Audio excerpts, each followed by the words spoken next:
नमस्कृत्य नारायणं नमस्कृत्य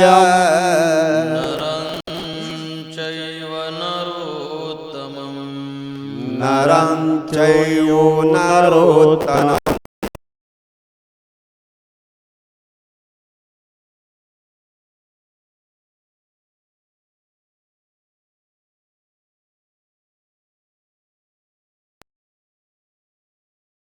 ततो जयमुदीरये। प्रभो तुम्ही महेशाच्या मूर्ती, प्रभू तुम्ही महेशाच्या मूर्ती, मी दुबळा अर्चितसे भक्ती, मी दुबळा अर्चितसे भक्ती, म्हणून बोल जरी गंगावती, म्हणून फूल जरी गंगावती, तरी स्वीकाराल की, नमस्कारुनी आता, ती नमस्कारुनी आता, कामने आता आपुल्या सायासे, तू कामने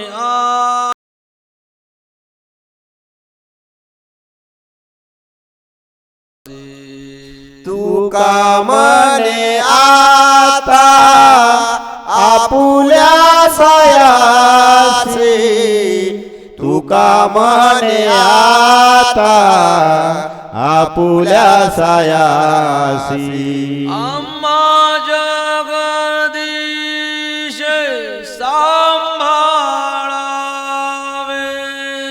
आम्हा जगदीशे सांभाळावे, आम्हा जगदीश सांभाळावे, आम्हा जगदीशे सांभाळावे,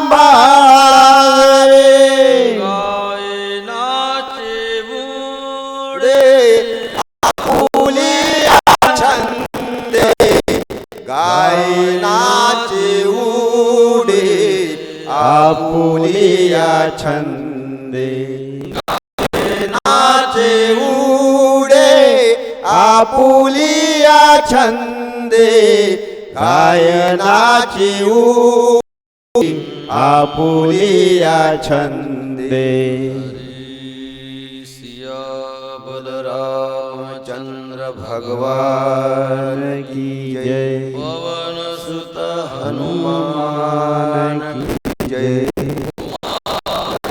महादेव की जय,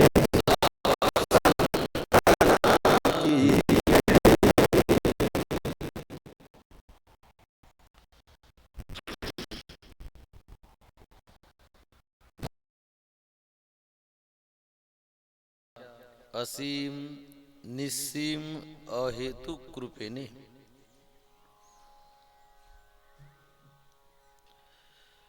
विश्वप्रभू गुणवंत भगवान तथा मुद्गलेश्वर महाराज या संत द्वयांच्या कृपाशीर्वादाने अंबाडावासी गावकरी मंडळींच्या सहकार्यातून आणि तुम्हा सर्व संत सज्जनांच्या उपस्थितीमध्ये संपन्न होत असलेला हा अखंड हरिनाम सप्ताह, अतिशय पावन असलेला हा गुणाबाबाचा दरबार आणि गुणाबाबांनी ठरवून दिलेला दिवस, त्या दिवसाचं औचित्य साधून या सप्ताहाचं हे आयोजन.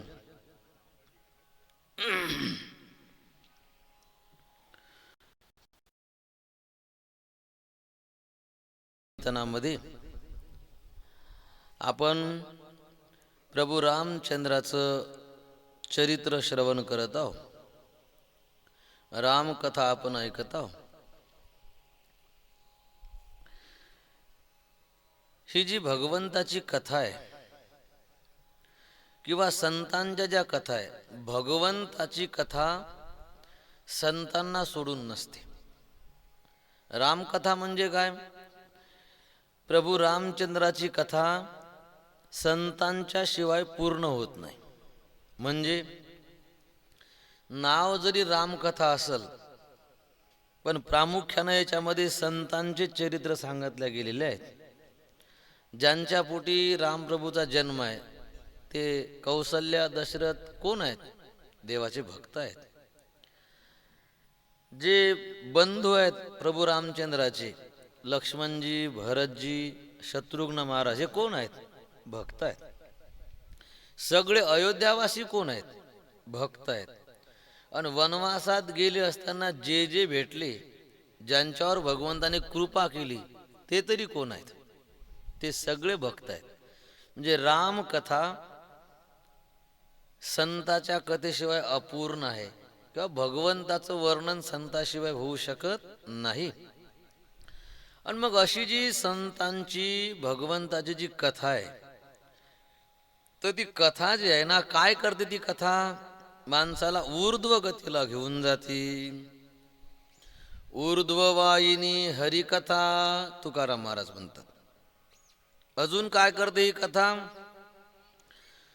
तात्काळ हे बुद्धी दुष्ट नासे, कथा काळी लागे सकळा समाधी.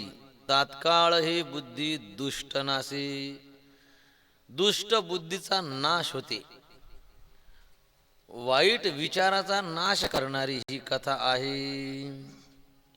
तुकाराम महाराज म्हणतात, ही जर कथा ऐकली ना, भगवंताची कथा ऐकली किंवा संतांची कथा ऐकली ना, तर ती कथा अभक्ताला भक्त बनवते. ऐकता हरिकथा, ऐकता हरिकथा भक्ती लागे त्या अभक्ता. अभक्त असणारा, ज्याला काही देवाधर्माचा लेश नाही, परमार्थाची समज नाही, अशाही मनुष्याला भक्ती करावी वाटते किंवा भक्तीमध्ये त्याची प्रवृत्ती होते. कशामुळे? पण ऐकल्याच्या नंतर. तसे नाही. आणि मग जो अगोदर सात्विक अंतकरणाचा आहे, देवसंतांना मानणार आहे, त्यांच्या नावानं काही करणार आहे, त्याच्यात तर सहज वाढ होऊन जाते. न करणाराला करावं, चांगलं जगावं, देवासाठी जगावं ही इच्छा होते. जे करणारे आहेत त्यांची प्रगती होऊन जाते. ऐकता हरिकथा भक्ती लागे त्या अभक्ता. शेवटी तुकाराम महाराजांना असं म्हणावं लागलं. आता ते गाथा पारायण चालू आहे सकाळी, मग त्या पारायणामध्ये काही कडवे ते ऐकू येतात. आज एक कडवं असं गेलं गाथा पारायणामध्ये, हरी सदैव ज्या कथा काळी घडे श्रवण, सदैव ज्या कथा काळी घडे श्रवण. तुका म्हणे येर जन्मा आले ते पाषाण, तुका म्हणे येर जन्मा आले ते पाषाण. म्हणा राम राम टाळी वाजवा हाती. कोणाच वेळ विचार केला, म्हणा कळव्याचा अर्थ काय उरला याच्यात? कथा शब्दाला नाही, कळव्यात नाही, याचा अर्थ काय? आता नेहमी वाचण्यात जाते कधी, पण याचा मग अशी अर्थ लक्षात आला. सदैव ज्या कथा काळी घडे श्रवण. काय होते अर्थ? कथा काळी ज्या श्रवण घडे तो सदैव. म्हणजे ज्यांना कथा ऐकण्याची बुद्धी झाली, जे कथा ऐकण्यासाठी प्रवृत्त झाले, कथा ऐकण्याची ज्यांच्या मनात आतुरता आहे, असे जे सगळे ते कोण आहेत? सदैव. सदैव जे कथा काळी घडे श्रवण. मंडपात बसलो आपण, याचा सरळ अर्थ आहे. तुकोबाऱ्याच म्हणतात ना, सदैव आपण दैववान आहो, भाग्यवान आहात आपण. आपलं दैव सुदैव चांगलं दैव आहे असं म्हणावं लागेल. पण का हो, जे मंडपात नाहीत ते, आणि ज्यांची मंडपात येण्याकडे प्रवृत्तीच नाही, पत्रिका घेऊन टाकल्या पण मंडपात याची काही वृत्ती नाही, यायचा काय विचार? मग हे काय, मंडपात येऊन कथा ऐकणारा सदैव तुकाराम महाराज म्हणतात. आणि जे मंडपापर्यंत पोहोचले नाहीत ते कोण आहेत? मी म्हणत नाही बरं. तुका म्हणे येर, येर म्हणजे जे कथेत नाहीत, कथा ज्यांना आवडत नाही, असे सगळे येर. ते कोण आहेत? पाषाण जन्मा आले, ते माणसंच नाहीत म्हणे. ते कोण आहेत? तुका म्हणे येर जन्मा आले ते पाषाण. याचा अर्थ काय होते? मंडपात जर येऊन बसले सदैव आणि मंडपाच्या बाहेर थांबले, मग कोणा? दगड दगड गोटे आहेत सगळे. मी म्हणत नाही, तुकाराम महाराज स्पष्ट म्हणतात. जाऊ द्या, गोट्याचा काय विचार करायचा, पण आपण तरी दैववान आहोत. तुकोबाराय म्हणतात म्हणून ना आपण दैववान आहोत की आपली येण्याची प्रवृत्ती झाली. हे कथा ऐकण्याकरता आपण प्रवृत्त झालो. याचा परिणाम दिसून येईल. परिणाम काय? आज ना उद्या आपल्या अंतःकरणात भक्तीचा झरा निर्माण होऊन जाईल, आपली दुष्टबुद्धी नष्ट होऊन जाईल आणि ही कथा आपल्याला ऊर्ध्व गतीला घेऊन जाईल. कशी आहे हो ही कथा? काय सांगते हे कथा? तर आपलं कथेचं चिंतन आलं होतं अयोध्येपर्यंत. आपण रावणाचं आख्यान सांगितलं काल, पूर्ण दिवस रावणानं घेतला. आज आपल्याला रामप्रभूकडे यायचं आहे. तर रामप्रभूनं प्रगट होण्यासाठी ठिकाण निवडलं ते अयोध्या, जिथे युद्धच होत नव्हतं, जिथे रक्तपातच झाला नव्हता, म्हणून तिला अवध असं म्हणतात. काल आपण थोडंसं चिंतन सांगून आलो की रामप्रभूच्या काळात जी अयोध्या होती ती फार मोठी होती. 36 किलोमीटर रुंद आणि 144 किलोमीटर लांब एवढा सगळा परिसर, एवढं क्षेत्रफळ म्हणा का, एवढा व्यास, एवढं होतं, एवढी अयोध्या होती. पण मग राम अवतार त्रेतायुगात झाला, त्याच्यानंतर द्वापार युग आलं, त्याच्यानंतर कलियुग, आणि मग कालाच्या ओघात सारखं टिकून राहत नाही कोणती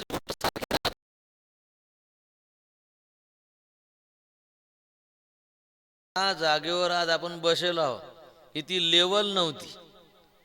कोणी म्हणन का आज हे पाहून संसार सारखा राहत नाही.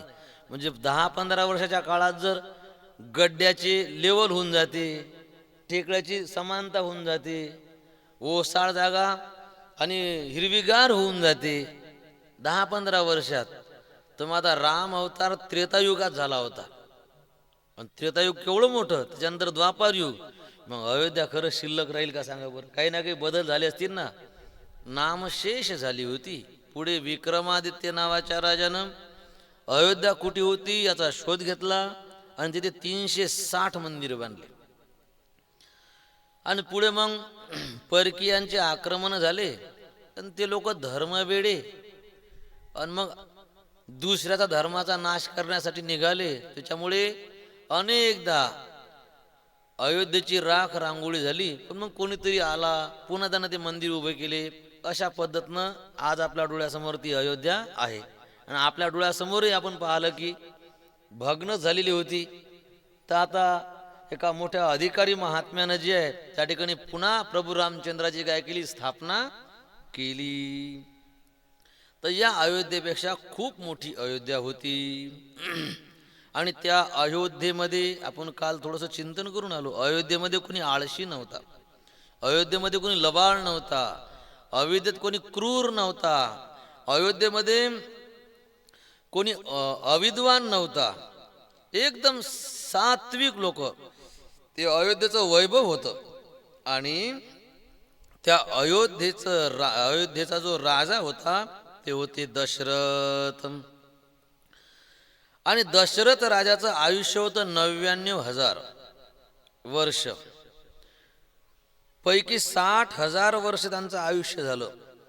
संसारात ज्या ज्या गोष्टीची आपल्याला अपेक्षा असते किंवा आपण संसार सुख ज्याच्यात मानतो, अशा सगळ्या गोष्टी राजा दशरथांना प्राप्त होत्या.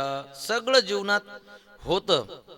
एक उणीव होती, पण त्याचाही ते काही जास्त विचार करत नव्हते.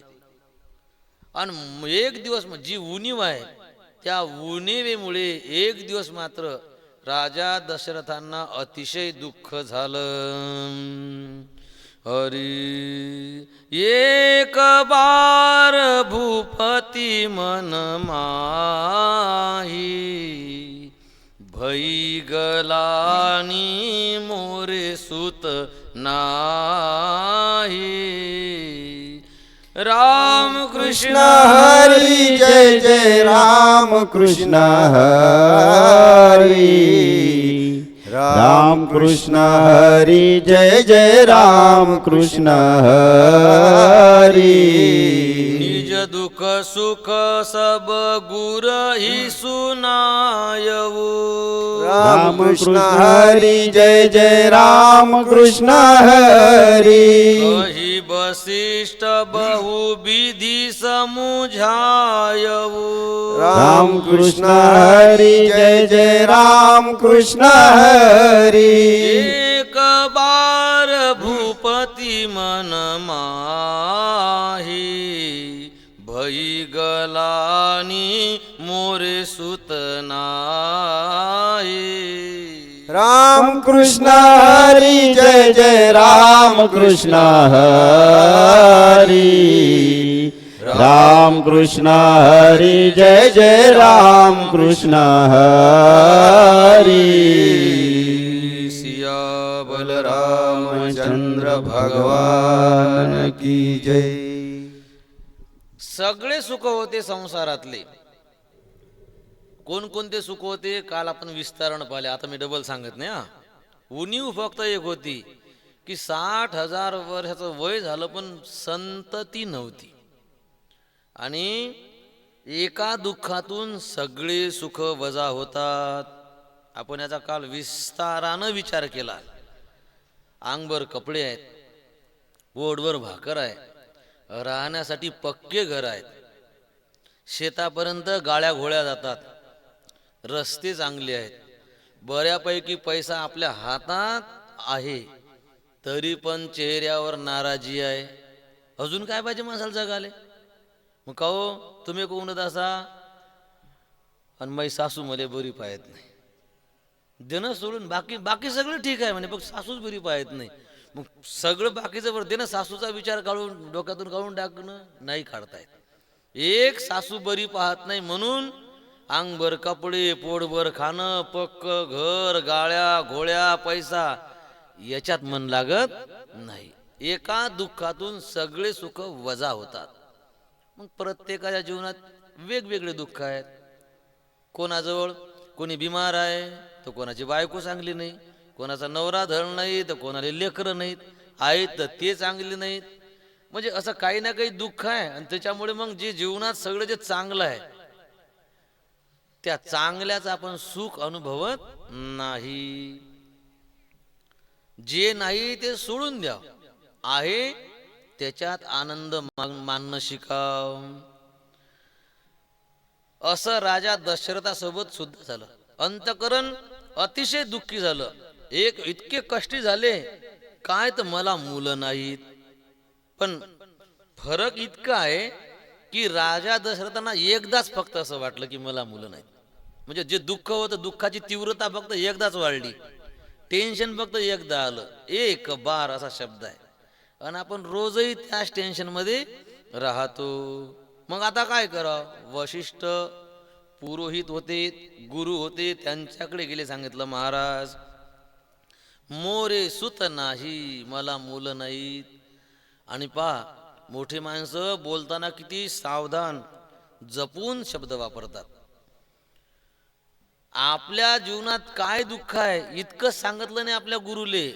मग आपल्या जीवनात सुख कोणते आहेत तेही सांगितलं आणि दुःखही सांगितलं. आपण सुखाच्या गोष्टी आपण काही सांगत नाही. कधी आपण आपल्या जीवनातलं दुःख आपल्या उणिवा सांगतो, हे असं कहून ते तसं कहून.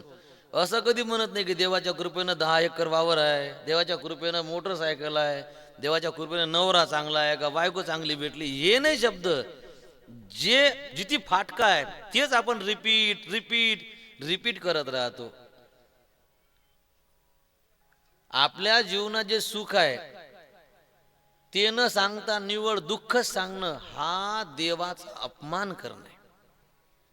हा आपल्या प्रारब्धाचा अपमान करणं आहे. म्हणून राजा दशरथाने सांगितलं माझ्या जीवनात कोणकोणते सुख आहेत. निज दुःख निज सुख सब सुख गुरही सुनायऊ. आपल्या सगळे आपल्या जीवनात बायका कशा आहेत, माझी प्रजा कशी आहे, माझं राज्य कसं आहे, माझ्या अंगात शक्ती किती आहे, माझा मानपान किती आहे. महाराज तुमच्यासारखे गुरु आहेत, सगळं चांगलं आहे. सुख सांगितलं. दुःख एकच आहे, मोरे सुत नाही मला मुलं नाही. वशिष्ठ ऋषी म्हणतात आता होतील. आता कसे काय होतील? आजपर्यंत तू तुझं दुःख मला सांगितलं नाही, आता तू मला सांगितलं ना. आता माझं काम आहे की तुला मुलं झाले पाहिजे. आणि आपण थोडंसं काल सांगून आलो, पाप कोणतं तरी पाप आणि त्या पापाच्या मुळे राजा दशरथांना मुलं होत नव्हते. एक सिद्धांत आहे, अति केलेलं पाप आणि अति केलेलं पुण्य या जन्मात भोगा लागते. साधारण पाप केलं आता नाही भोगा लागत, ते नंतर. साधारण पुण्य केलं त्या पुण्याचं फलही आज नाही भेटत, नंतर भेटते. साधारण पाप आणि साधारण पुण्य याचं फल कालांतरानं भेटते किंवा पुढच्या अनेक जन्मात भेटते. पण शास्त्र म्हणते अति पाप जर केलं किंवा अति जर पुण्य केलं, अति अति अति पाप अति पुण्य, त्या अति पापाचं फल याच जन्मात भोगा लागते आणि अति पुण्याचंही फल त्याच जन्मात भोगा लागते. आता हे मी कशासाठी सांगू लागलो, मुलं होणार नाही असं पाप होतं राजा दशरथाचं. आणि म्हणून राजा दशरथानं अतिपुण्य केलं. त्या अतिपुण्यानं काय केलं, ज्याच्यामुळे मुलं होत नाही ते पाप दाबून टाकलं. अतिपुण्याचं फल आजच. अति यज्ञ करून अतिपुण्य संचय केला आणि त्या अतिपुण्याचं फल म्हणजे 4 मुलं त्यांच्या पोटी जन्माला आले. समजलं ना तुम्हाला? अति अति. मग काय करायचं, मुलासाठी यज्ञ केला. त्याला पुत्रकाम इष्टी असा शब्द आहे. तो इष्टी म्हणजे यज्ञ आणि कोणता, पुत्रकाम, मुलगा व्हावा या इच्छेनं केलेला यज्ञ. पण गोष्ट अशी घडली की तो यज्ञ सर्वांना करता येत नव्हता. मग कोण लागण यज्ञासाठी? सांगितलं की आपल्याला ऋष्यशृंग नावाचे ऋषी लागतील. मग घेऊन या त्यांना. तर या ऋष्यशृंग ऋषीचं असं काम होतं, हे कोणाचं आमंत्रण स्वीकारून कुठे न जाणारे महात्मे होते.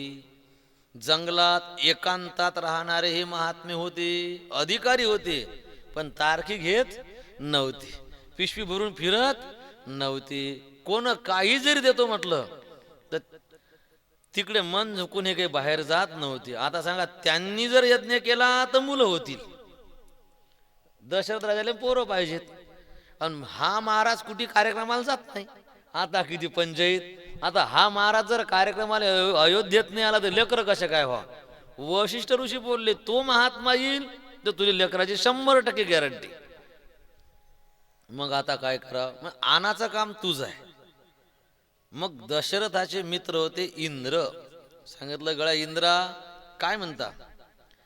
अरे मला मुलं नाहीत. बरं मी काय करू शकतो? तो एक महाराज आहे म्हणे, त्याच्या हातून जर यज्ञ केला तर मला मुलं होतील. बरं मग, पण तो महाराज कुठे जात नाही. मग तू माझा मित्र आहेस, माझं हित कर. काहीही करून तू त्या महाराजाला अयोध्येत माझ्या घरी घेऊन ये. मग इंद्रानं काय केलं, ऋष्यशृंग ऋषींना अयोध्येत आणलं. मग आता जातच नाही महाराज कुठून, मग आणला कसा काय इंद्रानं, कसं आणलं ते नामदेव महाराज सांगतात. देवांगना हाती आणविला शृंगी. देवांगना हाती आणविला ऋषी. ऐक जा, देवांगना हाती आणविला शृंगी. देवांगना हाती आणविला शृंगी. यज्ञ तो प्रसंगी आरंभिला. यज्ञ तो प्रसंगी आरंभिला. यज्ञ तो प्रसंगी आरंभिला. यज्ञ तो प्रसंगी आरंभिला. देवांगना हाती आणविला शृंगी. देवांगना हाती आणविला शृंगी. प्रभु रामचंद्र भगवान की जय. देवांगना हाती शृंगी आणविला. देवांगना म्हणजे देव अंगना, देवाच्या बायका.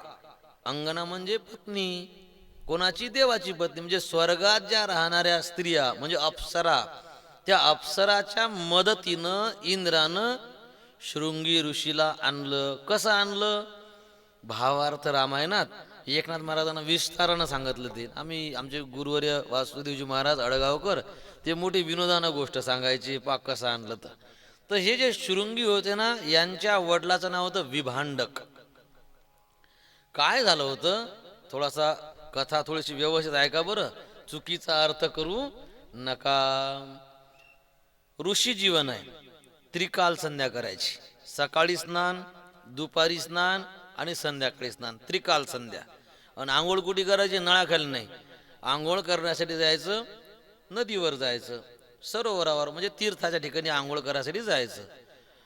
त्रिकाळ स्नान करणारे होते विभांडक ऋषी. दुपारी स्नानासाठी नदीवर गेले. स्वर्गातली एक अप्सरा आणि तिचं नाव घृताची, घृताची नावाची एक अप्सरा, आणि आपल्या सख्यासोबत जी आहे ती, आणि जलक्रीडा करण्याकरता त्या नदीवर आली होती. ज्या ठिकाणी विभांडक ऋषी स्नानासाठी चालले गेले त्या ठिकाणी ती दुपारी आली होती आपल्या सख्यासहित. आता ते जलक्रीडा म्हणजे पोहण्यासाठी, मौज मस्ती करायसाठी ती आली होती. आता ती स्वर्गातली अप्सरा होती, दिसण्याकरता अतिशय सुंदर. झालं असं, ती आंघोळ करत होती आणि तेवढ्यात त्या ठिकाणी विभांडक ऋषी आले. आणि विभांडक ऋषीची नजर जी आहे पाण्यामध्ये उतरले आणि नजर जी आहे पडली त्या घृताची अप्सरेवर. अप्सरेवर नजर पडली आणि ती एक बाई आहे ना, तरुण स्त्री आहे, दिसण्याकरता सुंदर आहे. आणि ती दिसण्याकरता सुंदर, देखणी आणि असणारी ती अप्सरा, तिला पाहता बरोबर विभांडक ऋषीच्या मनामध्ये विकार निर्माण झाला. आणि विकार निर्माण होता बरोबर त्यांचं तेज, वीर्यस्खलन झालं पाण्यात. हा, आता गोष्ट अशी, कोणी म्हणाल बा साधूचं कार्य म्हणून बिघडायला पाहिजे. आता ते बाईच अशी, बाईची जातच अशी असते. देवानं ते बाई कशासाठी निर्माण केली माहित आहे का, ज्या वेळेस ब्रह्मदेव सृष्टी वाढू लागला होता तर लोक जन्माला यायचे आणि तपश्चर्येला जायचे. ब्रह्मदेवानं माणूस काय करायचा, लगेच जंगलात तपश्चर्या, जंगलात जाऊन तपश्चर्या. ब्रह्मदेवाने पंचायत झाली, हे उठले की सारे तपश्चर्यालाच जातात, संसार कोण करावा. मग आता जंगलात जाणाऱ्या माणसाला ब्रेक कोण लावा, म्हणून मग ब्रह्मदेवानं बाई जन्माला घातली. बाई जन्माला घातली, जेव्हापासून बायाचा पदर माणसाच्या शैल्याला बांधला गेला, माणूस वळला तर जंगलात नाही हो, मंडपात येत नाही. बस कुठे नेऊन सोडला, बरोबर खुट्यावर, बरोबर बायको बशीच, बिलकुल वापस येते. ही ब्रह्मदेव म्हणजे त्याच्यासाठी निर्माणच तिला त्यासाठी केलं. आणि इतकी सोपी गोष्ट असते का? म्हणून तर स्त्रीची निंदा नाही, विकाराची निंदा आहे. म्हणून तर परमार्थिक ठिकाणी स्त्रियांनी साध्या वेशात यावं, साधं राहावं. भडक हे काही लग्न नाही, काही एकदम साधं सिंपल, हावभाव पण साधे असावं. फालतूची थट्टा मस्करी करायची ही जागा नाही. कारण परमार्थिक क्षेत्र आहे. आपल्या या थट्टा मस्करीनं, आपल्या भडक मेकअपनं, आपल्या कपड्यानं एखाद्या परमार्थ करणाऱ्याच्या मनात विकार निर्माण झाला तर मग कठीण असते ना. आपल्याकडे पण कोणाच्या मनात विकार निर्माण होऊ नये असं एका स्त्रीचं परमार्थिक क्षेत्रात जगणं असावं. ती स्वर्गातली अप्सरा, तिच्या अर्धवट अंगावर कपडे. अचानक विभांडक ऋषीची नजर पडली, मनामध्ये विकार निर्माण झाला आणि एकदमच वीर्यस्खलन झालं. बस साधू आहेत, साधूच्या ठिकाणी विकार किती वेळ राहणार आहे? काही साधूच्या ठिकाणी एक तर विकारच निर्माण होत नाही. कसं? आभाळामध्ये रेष ओढली अशी उमटते का? आभाळात अशी रेष ओढल्या जाते का? तसा साधूच्या ठिकाणी आभाळात अशी रेष ओढल्या जात नाही, तसा साधूच्या ठिकाणी विकार निर्माण होत नाही. पाण्यावर आपण रेष ओढली तर पाण्यावर ओढलेली रेष दिसते, पण किती वेळ राहते ती रेष? किती वेळ रेष राहते? काय ती अशी निर्माण झाली आणि बुजत आली. तर साधूचा काम, साधूचा क्रोध, साधूचा लोभ कधी कधी दिसते. साधूजवळ काम दिसते, क्रोध दिसते, लोभ दिसते, पण किती वेळ दिसते? पाण्यावर रेष ओढाव तितका वेळ दिसते. संसारिकाचा काम कसा असते? संसारिकाचा क्रोध कसा असते? दगडावर ओढलेली रेष. हा दगड कोरून रेष पाळली, सरतच नाही संसारिकाचा काम. संसारिकाचा क्रोध संपतच नाही. एकदा निर्माण झाला की कुठेतरी ऍक्सिडेंट करूनच थांबते, तोपर्यंत थांबत नाही. एकदा संसारिकाला राग आला, काही तोड फोड उलटा पालटा होऊनच मग तो क्रोध, मग ते फालतूच रागावले का माहीच नुकसान. तर ते काय मनामध्ये विकार निर्माण झाला, तेज स्खलित झालं आणि लगेच काम नष्ट झाला, निघून आंघोळ करून निघून चालले गेले. तिच्याकडे पाहिलं पण नाही. पण झालं असं की ते पाण्यामध्ये जे तेज पडलं, साधूचं काहीच वाया जात नसते. साधू आहेत ते, साधूची कोणतीच गोष्ट वाया जात नाही. आता जास्त विस्तार करत नाही या गोष्टीचा. आता तपश्चर्याचं तेज होतं ते खाली वाहत जायला लागलं आणि खाली काही हरणं जे आहेत पाणी पिण्यासाठी आले होते. आणि एक हरिणी पाणी पित असताना तिच्याकडून ते पाण्यासोबत तेज प्राशन केल्या गेलं. साधूचं होतं ते, अमोघ होतं. त्याच्यामुळे त्याच्यापासून त्या हरिणीला गर्भ आला. आणि कालांतरानं त्या हरिणीनं जी आहे एका पाडसाले नाही, एका बाळाले जन्म दिला. पाडस हरणीचं असते आणि बाळ माणसाच्या लेकराला बाळ म्हणतात. एका मनुष्याकृती बाळाला जन्म दिला. फक्त हरणापासून जन्माले आलं म्हणून त्या डोक्यावर फक्त शिंग होता. सगळं शरीर माणसासारखं, फक्त हरिणीपासून जन्म असल्यामुळे डोक्यावर शिंग. तुम्ही म्हणाल हा हा हा हा महाराज असं कुठे होते का? हरणाले कुठे माणसं होतेत का? आता काय आपण काल सांगितलं, भाविक हा कथा ऐकणारा कसा पाहिजे? भाविक पाहिजे. भाविक म्हणजे काय? हे खरं आहे, शास्त्र आहे आपलं, हे आपले धर्मग्रंथ आहेत, इतिहास आहे आपला, आणि हे बिलकुल असंच खरं आहे असा आपला विश्वास असला पाहिजे. आणि असा विश्वास असणं यालेच भाविक म्हणतात. मग कथा कोण आहे का? भाविका नाही का? तर त्याला फडते. भाविक बसल तो खिपल्या पाळत बसते. काही सांगते महाराज, असं होते का?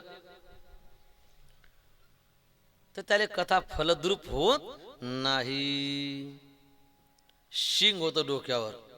एक दिवस विभांडक ऋषी जंगलात फिरत असताना त्या हरिणी जवळ ते बाळ पाहिलं आणि लक्षात आलं की हे आपलंच आहे. आता हरिणी काय पोचणार आहे त्याले, म्हणून त्या बाळाला उचललं ना आपल्या आश्रमात आणलं. नाव काय ठेवायचं? डोक्यावर शिंग होतं म्हणून नाव ठेवलं शृंगी. किंवा त्याला ऋष्यशृंग असं नाव ठेवलं. विभांडक ऋषीनं विचार केला. एक क्षणभरासाठी बाई पाहिली फक्त. ऋषीचा विचार आहे बरं हा. मी एका क्षणासाठी 1-2 सेकंदापुरती फक्त बाई पाहिली, नुसती जरा सेकंदभर बाई पाहिली तर पोरग जन्माले आलं. आणि हे जर बायातच राहील तर याचा काय होईल? जे आपल्यासोबत घडलं ते आपल्या मुलासोबत होऊ नये. काय विचार आहे बापाचा? विचार केला का? म्हणजे मी उभ्या आयुष्यात 1 सेकंदभर बाई पाहिली तर लेकरू जन्माले आलं, आणि हे जर बायाच्या संपर्कात राहील, बायाच्या आसपास राहील तर याचं काय होऊन जाईल? म्हणून विभांडक ऋषीनं निर्णय घेतला की याले बाईच दिसू द्यायची नाही. म्हणून त्याला समज यायच्या आज जंगलात आश्रम बांधला, जिथे माणूसही दिसे नाही, तर बाईचा तर काही संबंधच नाही. त्याला बाई बिलकुल बाईपासून लांबच ठेवलं. आणि त्याच्या समोर बोलताना कधी बाई स्त्री असा विषयच काढला नाही. त्याच्यामुळे त्या ऋष्यशृंग ऋषींना स्त्री नावाचा पदार्थ माहीतच नव्हता. असे विभांडकाचे पुत्र ऋष्यशृंगी, त्यांच्या हातून यज्ञ करवायचा होता. मग त्यांना आणायचं कसं? तर इंद्रानं पाठवल्या स्वर्गातल्या अप्सरा, आणि त्यांना सांगितलं की ऋष्यशृंगाला घेऊन या अयोध्येत. मग कसं आणलं? तर झालं असं की जेव्हा हे आश्रमात तिकडे राहायचे ना,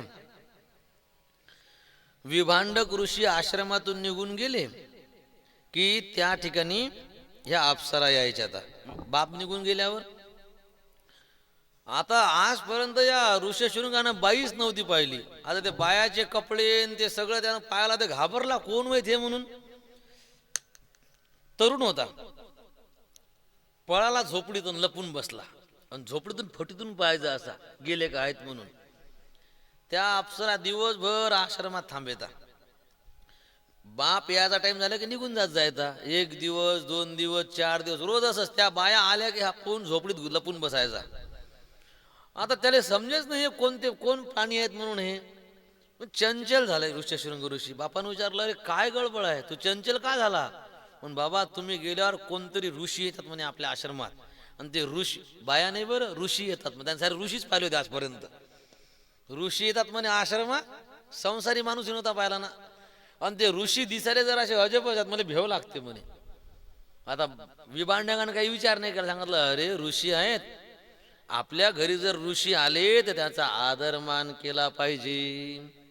एकनाथ महाराज सांगतात वासुदेवात, गाली संताशी आसने, पूजा करी काया वाचा मने.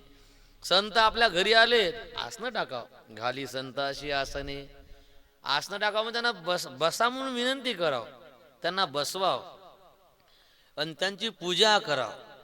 पूजा करणं म्हणजे काय? बापा माय साधू घरी आले, आरती काढली, फुलाचा हार केला, आणि टिक्का बुक्का हार. साधू मेला बिना पाण्याचा.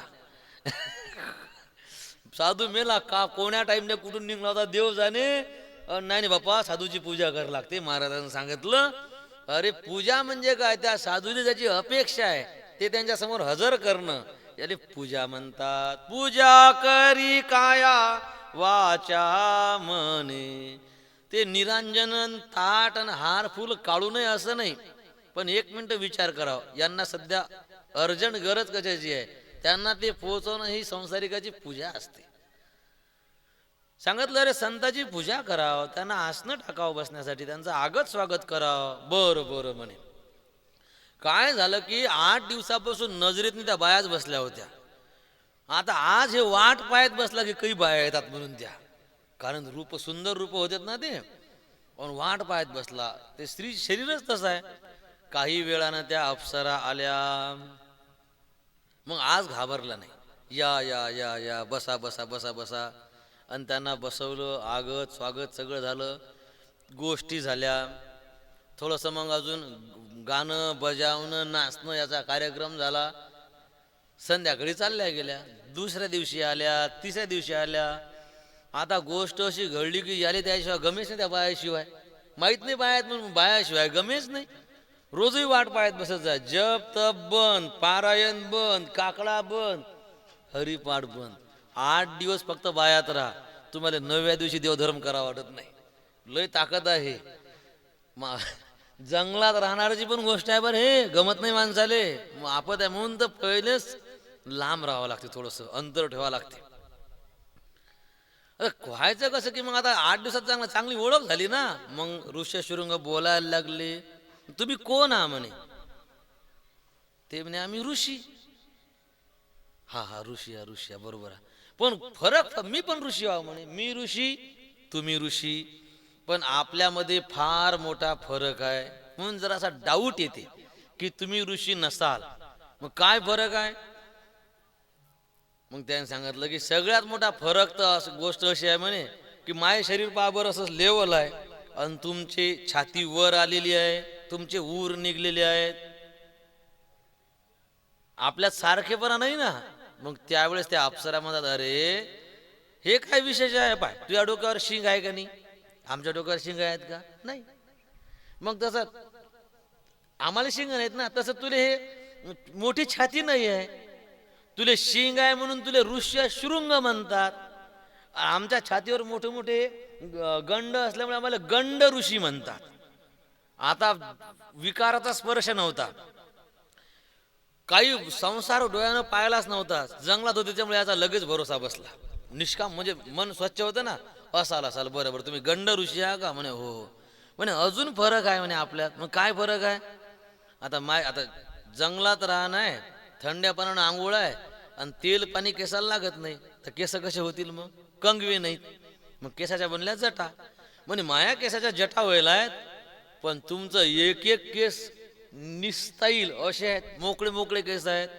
पुन्हा ते गुंफलेले आहेत, पुन्हा त्याले फुलाचे ते म्हणजे फुलाच्या गजरे वगैरे त्याला लावलेले आहेत. हा काय चोपड म्हणजे बाय वृक्ष केस आहेत आणि तुमचे केस असे चमकदार आहेत. त्यामुळे अरे गोष्ट अशी आहे, आम्ही जिथे राहतो ना तिथलं वातावरण फार चांगलं आहे म्हणजे, तिथलं पाणी फार चांगलं आहे, त्याच्यामुळे आमचे केस खराब होत नाही म्हणे. अशील वा, काही संशय नाही, अशील कदाचित. पटलं बरं म्हणे. पण एक अजून थोडस मला हे वाटते म्हणे. म्हणे काय. माझ्या तोंडावर केस आहेत म्हणे सारे, दाढी मिशा ह्या, तुमच्या तोंडावर केस नाही तर हे काय बजेट आहे. ते म्हणे आम्ही ज्या भागात राहतो ना तिथले सगळे ऋषी मुनी त्याच्या तोंडावर केस बिस येत नाहीत. नसतील येत नसतील येत. बरोबर बरोबर. आता यायच्या मनात जे कुतूहल होतं हे सर विचारायला लागले. सांगितलं आपली चांबळं पहा बरं म्हणे. जंगलात राहणं, थंडी हवा, ऊन पाऊस आणि सगळी त्वचा अशी वृक्ष होऊन गेली.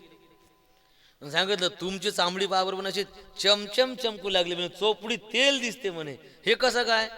सांगितलं ना म्हणे आमच्या भागातलं पाणी फार चांगलं आहे, ते शरीर खराब करत नाही. बरं बरं असेल म्हणे. अजूनही म्हणे थोडासा संशय येतेच बरं म्हणे. अजून कोणता संशय.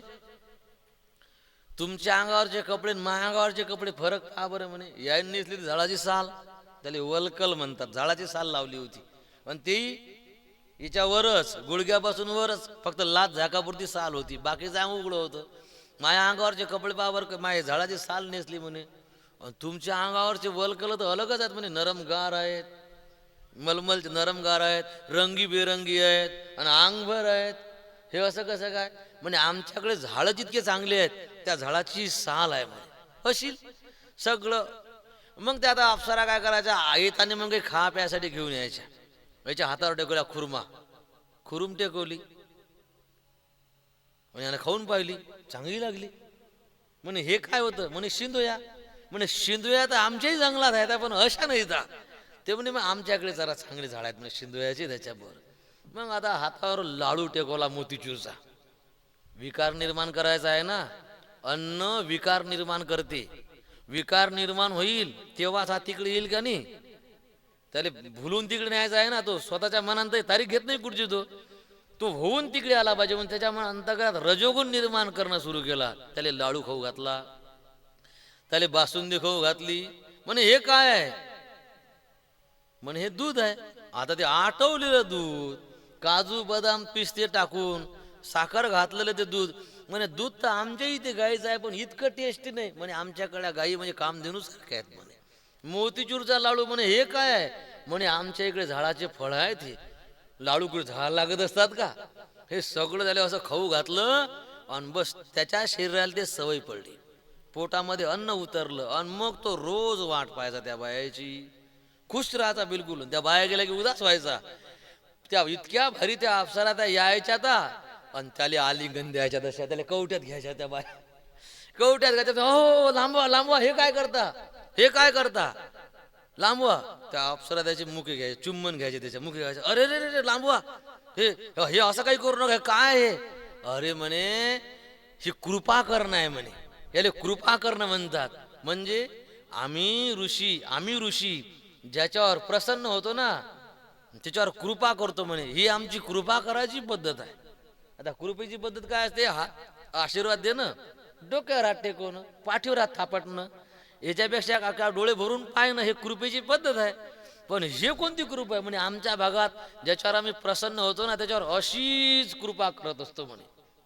आता ते अन्न पोटामध्ये गेलं, स्त्री शरीराची सवय पडली ना, त्या साऱ्या डोळ्यासमोर राहायला लागल्या, त्यांचा स्पर्श झाला, आलिंगन, त्यांचे चुंबन घडले. त्याच्यामुळे ऋष्यशृंगाचं मन दुसऱ्या कशात लागत नव्हतं, रोज त्यांची वाट पाहत होता, राहायची तर. आणि एक दिवस त्या अप्सरा म्हणे, का रे म्हणे, आम्ही रोजही तुझ्या आश्रमात येतो, 15 दिवसापासून आम्ही रोजही येतो, तू चाल ना आमच्या आश्रमात. ते म्हणे हे आता मला वाटते म्हणे, पण बाबाले डॅडीला विचार लागल, पप्पाला विचार लागल म्हणे. हा म्हणे चालला पप्पाला विचार दे, मग पप्पा गिप्पाला काही विचार लागत नाही. आता माहिती आहे, पप्पाला जर विचारला तर मग काम बैकून जाईल ना. अरे म्हणे काय तुझे पप्पा यायच्या तर वापस येऊ, ते पप्पा गेले की उद्या आपण निघू आणि वापस यायच्यात निघून येऊ आश्रमात. तर याचं मन एवढं गुंतलं त्या अप्सरामध्ये की नाही म्हणवल्या गेलं नाही. म्हणून दुसऱ्या दिवशी विभांडक ऋषी तपश्चर्येला निघून गेले. अप्सरा आल्या आणि ह्या अप्सरा ऋष्यशृंग ऋषींना घेऊन गेल्या. कुठे? अयोध्येत. देवांगना हाती आणविला शृंगी, असं भुलवलं त्या अप्सरानं आणि अयोध्येमध्ये त्याला घेऊन आले. एका ठिकाणी असं वर्णन आहे, एक जहाजच उभं केलं म्हणतात नदीवर, पण ते जहाज म्हणजे एखाद्या घरात, म्हणजे एखाद्या आश्रमासारखं जहाज होतं म्हणतात. ते मोठा मोठं जहाज, एखादा सगळा आश्रम आहे पाण्यावर, त्या आश्रमात हे चढले आणि जहाज वळून नेलं अयोध्येतनी. अशा पद्धतीनं अयोध्येमध्ये घेऊन गेली. आणि मग अयोध्येमध्ये गेल्याच्या नंतर हा सगळा काय प्रकार आहे हे शृंगी ऋषीच्या लक्षात आलं. पण जेव्हा ही गोष्ट लक्षात आली तेव्हा त्यांचं मन जे आहे, त्यांना स्त्रीची ओळख झाली होती ना, मग ते आता ते स्त्री आधीन जीवन झालं होतं. म्हणून जसे अयोध्येमध्ये येताबरोबर दशरथ राजाला एक मुलगी होती, तिचं नाव होतं शांता. तिच्यासोबत ऋष्यशृंग ऋषीचं लग्न लावून दिल्या गेलं. साधू बायको भेटली म्हणून खुश होऊन गेला. त्याला समजलं आता काय संसार आहे, बापानं काही माहीत दिलं नाही. लग्न झालं आणि मग आता लग्न काय, पूर्वीचे लग्न 15-15 दिवस चालायचे, तर मग ते अयोध्येतच थांबले. इकडे संध्याकाळ झाली, विभांडक ऋषी आश्रमात आले आणि पाहतात तर आश्रमात मुलगा नाही. आणि मग त्यानं चौकशी केली, अंतर्ज्ञानानं पाहिलं, अरे राम राम, असा क्रोध आला, माझ्या जीवनात क्षणभर स्त्रीचा संबंध आला तर माझं पतन झालं. आणि माझ्या माझ्या मुलावर स्त्रीची सावलीच पडू नये असा निश्चय करून मी मुलाला एकांतात आणलं. पण राजा दशरथानं स्वतःच्या स्वार्थासाठी माझ्या मुलाला बिघडवलं. म्हणून राजा दशरथाचा राग आला, आता अयोध्येत जातो म्हणे आणि असा शाप देतो की राजा दशरथ जागेवरच जळून गेला पाहिजे, अयोध्या खाक करून टाकतो म्हणे. आणि मोठमोठे डोळे करून लाल बुंद झाले, मोठे मोठे पावलं टाकत जे आहेत, डगा टाकत जे आहेत, अयोध्येच्या दिशेनं निघाली. विभांडका क्रोध आला असे भारी, अयोध्ये भीतरी वेगी आला. आता सांगा, वाघाचं पिल्लू उचलून आणल्यावर वाघीणमुखी बसल का? हे काय या राजा दशरथाला माहित नव्हतं का? माहित होतं पहिलेच. मग यायनं पहिलेच औषध काढून ठेवलं होतं की बाप तन फनफन कराल ना तर बाप शांत कसा करायचा. बापाला नॉर्मल करायला लागल ना तर यज्ञ होईल, आता सारा धिंगाणा करून टाकल बाप रागाच्या भरात. म्हणून मग दशरथ राजानं प्लॅनिंग केलं. अयोध्येची शिव ते राजा दशरथाचा महल ह्याचं जे अंतर होतं ना, हा जो इतकं या अंतरावर या रस्त्यावर जे आहे ना, दोन्ही बाजूनं अयोध्यावासी उभे केले. शिवेपासून महलापर्यंत दोन्ही बाजून अयोध्यावासी उभे केले. सगळ्याच्या हातामध्ये फुलाचे ताट. आणि जसे अयोध्येच्या शिवेत प्रवेश केला विभांडकानं की लगेच अयोध्यावासी विभांडक महाराज की जय आणि लगेच फुलं फेकायचे आणि साष्टांग दंडवत. कुठून सुरू झाले दंडवत? शिवेपासून दंडवत सुरू झाले तर कुठपर्यंत? दशरथ राजा दिशेपर्यंत. आणि फुलं आणि जय जयकार विभांडक महाराज की. आता सांगा किती जरी राग आला आणि इतका राग गेला, आपला मान म्हणून कोणी आपल्या गळ्यात फुलाचे हार टाकू राहिला, आपल्यावर फुलं उधळू लागला, आपल्या नावानं जय जयकार करू लागला आणि आपल्या पुढे साष्टांग दंडवत लोळण घेऊ लागला, कुठरोक राग टिकल सांगा बरं तुम्ही? राग राहून राहून कुठरोक राहील. राग लय भयानक होता म्हणून तर रांग लांबून लावली होती ना. आणि मग जसे जसे ते पुढे पुढे चालले, त्या आगत स्वागतामुळे, त्या आदरामुळे, मान सन्मानामुळे विभांडक ऋषीचा क्रोध कमी कमी, ते टेम्परेचर खाली खाली घसरायला लागलं, कमी कमी कमी.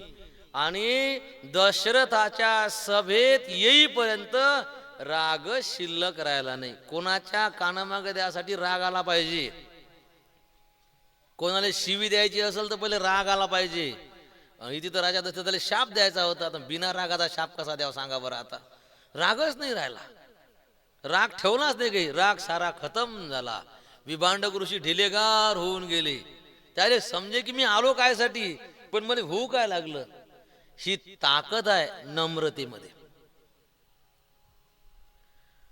मनुष्याजवळ जर विनय असेल ना, नम्रता असेल ना, त्याच्यावर कोणतंच शस्त्र चालत नाही. तुकाराम महाराज म्हणतात, क्षमा शस्त्र जया नराची या हाती. क्षमा शस्त्र जया नराची या हाती. क्षमा शस्त्र जया नराची या हाती. क्षमा शस्त्र जया नराची या हाती. दुष्ट तयाप्रती काय करी? दुष्ट किती जरी दुष्ट असल, किती जरी अवगुणी असल, किती आपल्याला छळणारा असल, पण तुमच्या अंतःकरणात क्षमा आहे. जाऊ द्या, जाऊ द्या, जाऊ द्या, समजत नाही, जाऊ द्या, मोठा आहे किंवा बिचारा लहान आहे, आपण नम्र राहिलो, विनय धारण केला, क्षमा करत राहिलो, तर पुढचा माणूस जास्त दिवस तग धरत नाही, काहीच करू शकत नाही पुढचा माणूस आपलं. हे भांडणं काऊन पेटतात? भांडणं पेटायचं कारण मुजरपणा. बापाच्या घरचं खातो का, मग तिकडून अजून मोठा आवाज काढते, आणि हे अजून मोठा काढते, मग ते अजून मोठा काढते, मग जे आवाज मोठा निघत नाही तर मग झोडपा देऊन टाकते एक. आणि याच्या उलट केलं तर पुढचा रागव लागला, एका जणाने शांतता धारण केली, पुढचा किती वेळ बळबळ करणार आहे? म्हणतात ना, एका हाताने टाळी वाजत नाही, कुठरो कल्ला करणार आहे. म्हणून काय म्हणेन, छक्का आहे म्हणून काय म्हणणार, याच्यात दम नाही म्हणा. पण डोकं तर खराब झालं नाही आपलं. भांडणात नाही, भांडणात कोणाचं भलं झालं आजपर्यंत? परमार्थ तसंच राहा लागते बरं. म्हणणाऱ्यानं काही म्हणू, पण आपल्याला समजते ना आपलं हित कशात आहे. क्षमा, तुका म्हणे क्षमा सुखाची राशी, सुखाची रास. क्षमा हे सुखाची रास आहे. ज्याच्या जीवनात क्षमा आहे ना, त्याच्या जीवनात सुखाले आरापार नाही. आणि ज्याच्या जीवनात क्षमा नाही, त्याच्या जीवनात दुःखाले अंत पार नाही. मग त्यानं असं काऊन केलं, महासंगच काऊन होते ना, हेच काऊन केलं, मला कोणी बरंच पाहत नाही, दे सोडून. टेन्शन हे फ्रेश राहते. तर नम्रतेमुळे, विनयामुळे, आगत स्वागतामुळे विभांडक ऋषीचा क्रोध संपून गेला. सभेमध्ये आले आणि सभेमध्ये आपला मुलगा ऋष्यशृंग उच्च सिंहासनावर बसेल दिसला आणि बायको सहित बसेल दिसला. सून पुत्र स्नुषा दोन्ही देखता नयनी, आनंदला मनी, 'नामा म्हणे'. सुनीचं तोंड पाहिलं जाऊ दे बा, पोरीस तर भेटत नाहीत, पण आपल्याला टेन्शन नसताना होऊन गेलं पोराचं, बाप खुश. बस मग विचारलं गड्या दशरथा, अरे कशाला केला एवढा सगळा कुटाणा, हा माझ्या मुलाला कशासाठी आणलं? सांगितलं महाराज, अहो मुलंच नाहीत हो, आणि मुलगा होण्यासाठी पुत्र कामिष्ठी यज्ञ करायचा आहे, आणि तो फक्त तुमचे चिरंजीव करू शकतात म्हणून त्यांना आणलं. दुसरा काही स्वार्थ नव्हता. गुन्हा केला याच्याबद्दल माफी आहे, पण मला मुलं पाहिजे होते ना. आणि वशिष्ठ ऋषीनं हे सगळं सांगितलं होतं. ठीक आहे ठीक आहे ठीक आहे. आनंदोनी म्हणे राया धन्य केले, इच्छिले सोहळे पुरवी. सांगितलं ठीक आहे, काळा मुहूर्त आणि करा यज्ञ सुरू. यज्ञाचा आरंभ करी लवलाया.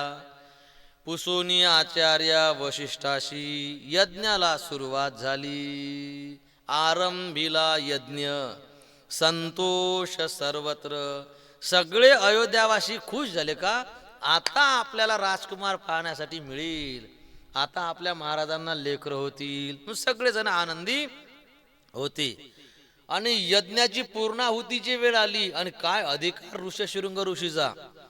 पूर्णाहुती म्हणजे शेवटची आहुती. बस ते शेवटची आहुती पडली की यज्ञ संपला. आणि जेव्हा पूर्णाहुती करण्यासाठी गेले ना, यज्ञ कुंडामध्ये प्रत्यक्ष मनुष्य रूपात अग्निनारायण उभे राहिलेत. आहुती अग्नी टाकायला पाहिजे ना, पण ती आहुती घेण्याकरता मनुष्याच्या रूपात अग्निनारायण त्या यज्ञात प्रगट झाले, ज्यांना याला म्हणतात ऋष्यशृंग ऋषी.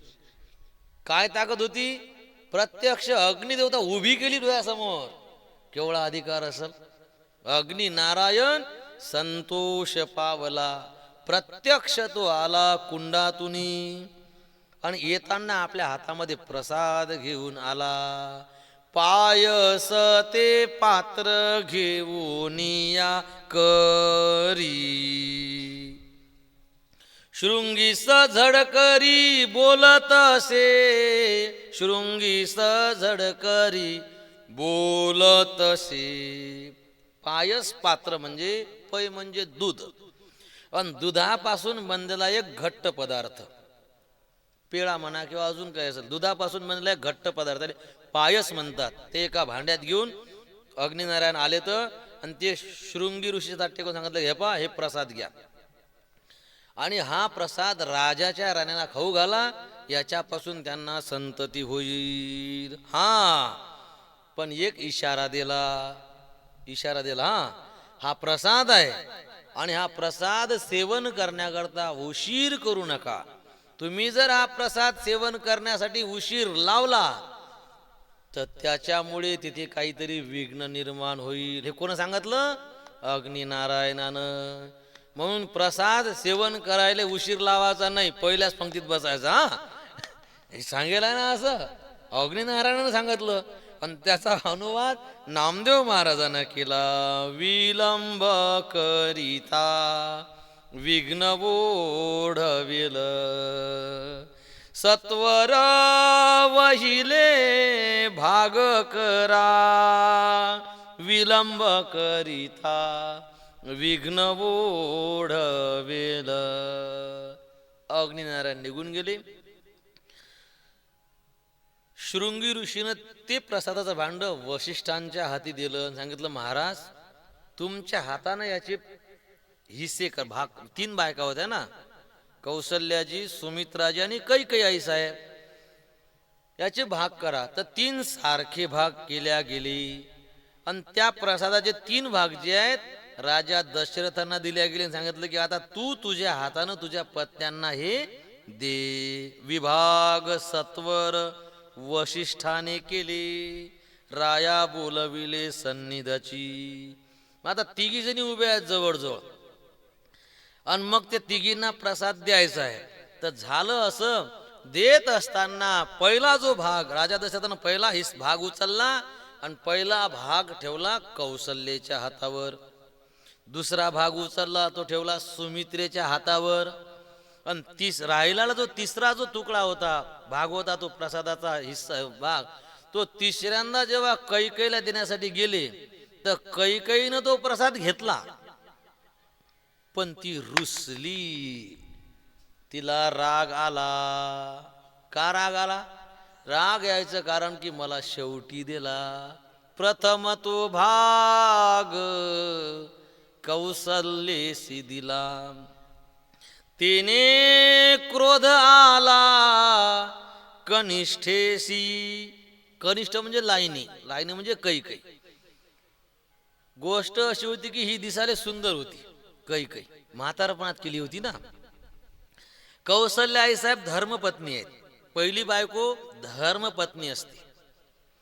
सुमित्राजी ती चांगल्या स्वभावाची होती म्हणून लग्न केलं, ती सुस्वभावी होती. आणि कैकई सोबत लग्न का केलं? ती दिसायला सुंदर होती, ती म्हातारपणात केली होती. आणि राजाचा मुक्काम तिच्या घरी असायचा. मग तिचं म्हणणं असं होतं की जेवाले माझ्या घरी, झोपाले माझ्या घरी, आणि प्रसाद मग उशीर शेवटी का दिला? मान मोठेपणा ही फार भयानक गोष्ट आहे. हे मानापानाच्या झंझटी, हे मानापानाचे भांडणं आजचे नाहीत. हे भांडणं कधीपासून चालू आहेत? हा, रामायणापासून चालू आहेत. ती रुसली. आता मला सांगा, तिघी जवळजवळ उभ्या होत्या ना, काय देण्यात काय 2-5 सेकंद लेट झालं असेल फक्त. तिघा जणाच्या हातावर प्रसाद टेकवायला का 3 तास लागतात का? 1, 2, 3. आता 2-3 सेकंदाचं अंतर पडलं का नाही, ह्याच्यात काय मा सारखा जर सगळं सोबतच दिलं ना, पण नाही नाही नाही नाही, पहिलं माझ्या हातावर का टेकवला नाही? तेने क्रोध आला कनिष्ठेशी. तुला म्हटलं होतं मी ते फ्लाईट मोड कर म्हणून.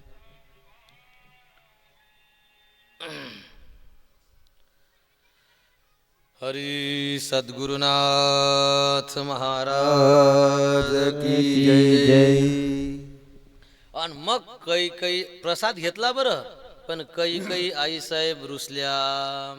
आणि गोष्ट अशी आहे, आपल्या हातात प्रसाद आहे आणि प्रसाद हातात असल्यावर रुसल्या, याचा अर्थ त्या प्रसादाचा तो अपमान झाला.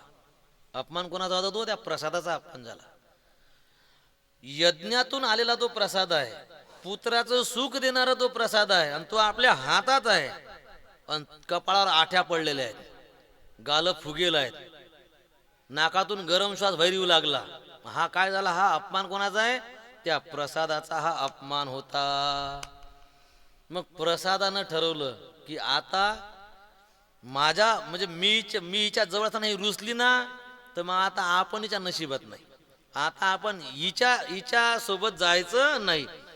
ती प्रसाद हातात असल्यामुळे रुसल्यामुळे तिच्यावर प्रसाद रुसला. प्रसाद म्हणजे इथून निघून झाले पुरते. आणि मग पुढे काय झालं? प्रसादाने निर्णय घेतला की इथे थांबायच नाही. आणि मग त्या प्रसादाने एक मिस कॉल मारलाय का घारीले, ए बापान मला घेऊन जाय. येताची तो क्रोध विघ्न ओढवले, मुखी झड पिला पिंड घारी, मुखी झड पिला पिंड घारी.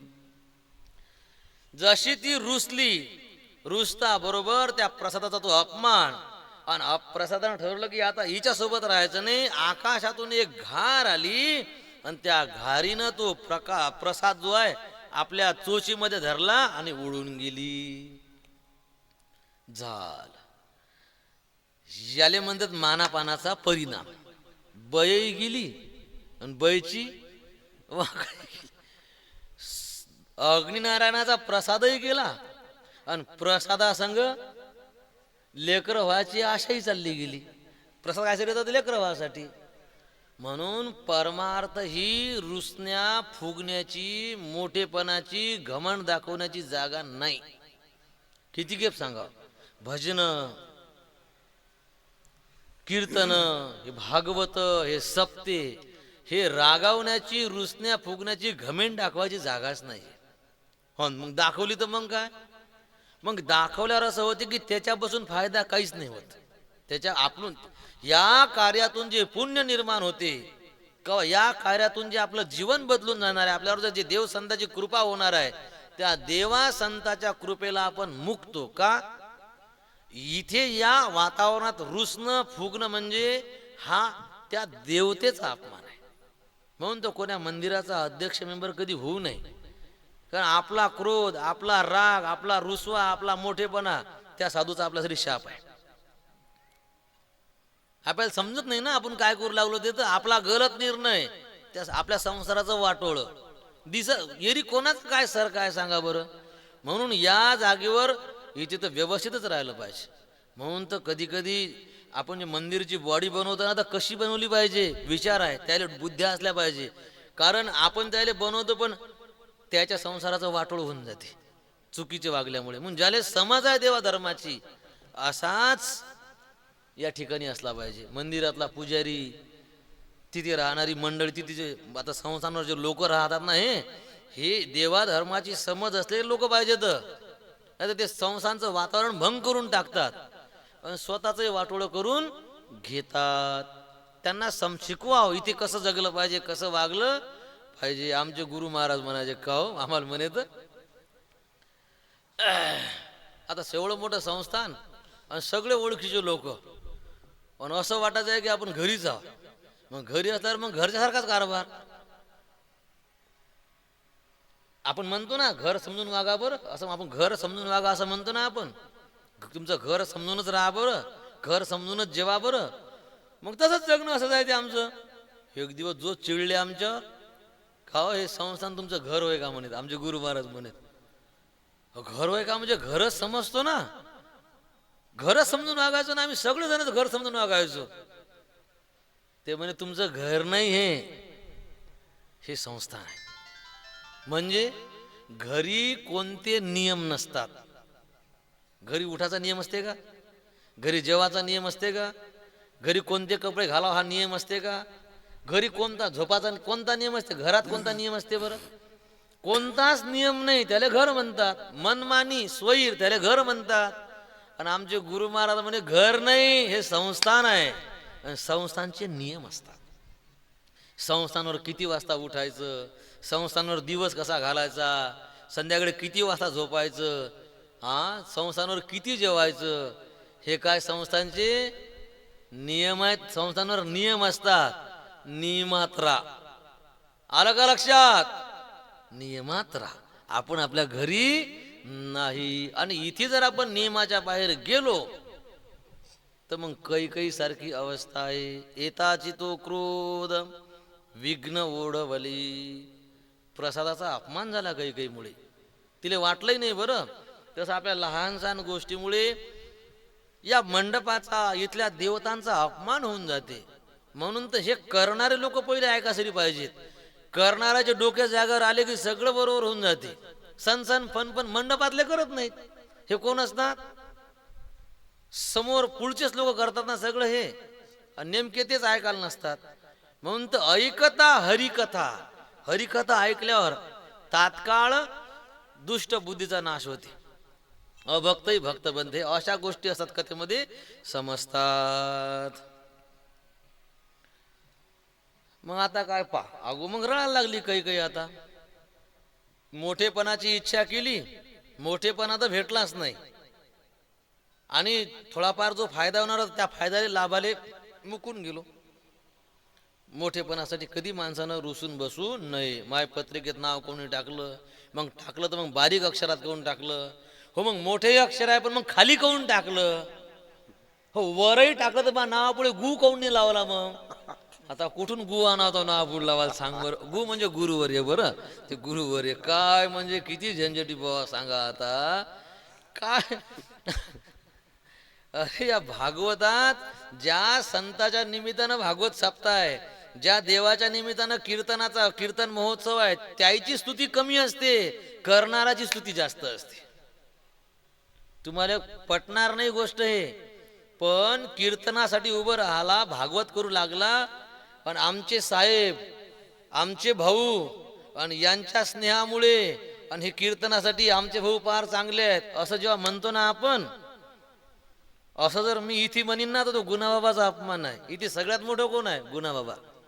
मठात सगळ्यात मोठं कोण आहे, मुदगलेश्वर महाराज. आणि त्याच्या पुढे मोठ्या माणसाची स्तुती, संसारिकाची स्तुती चालली.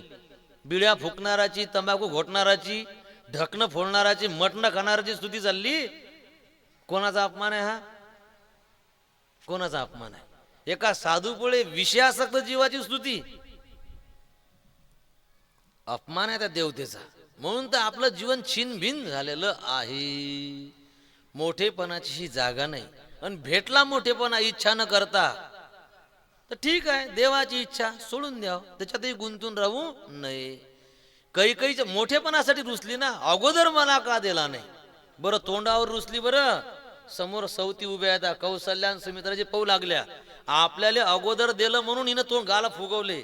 त्या दोघी जणीनं हे पाहलं, तोंडावर डायरेक्ट तिनं आपला राग दाखवला.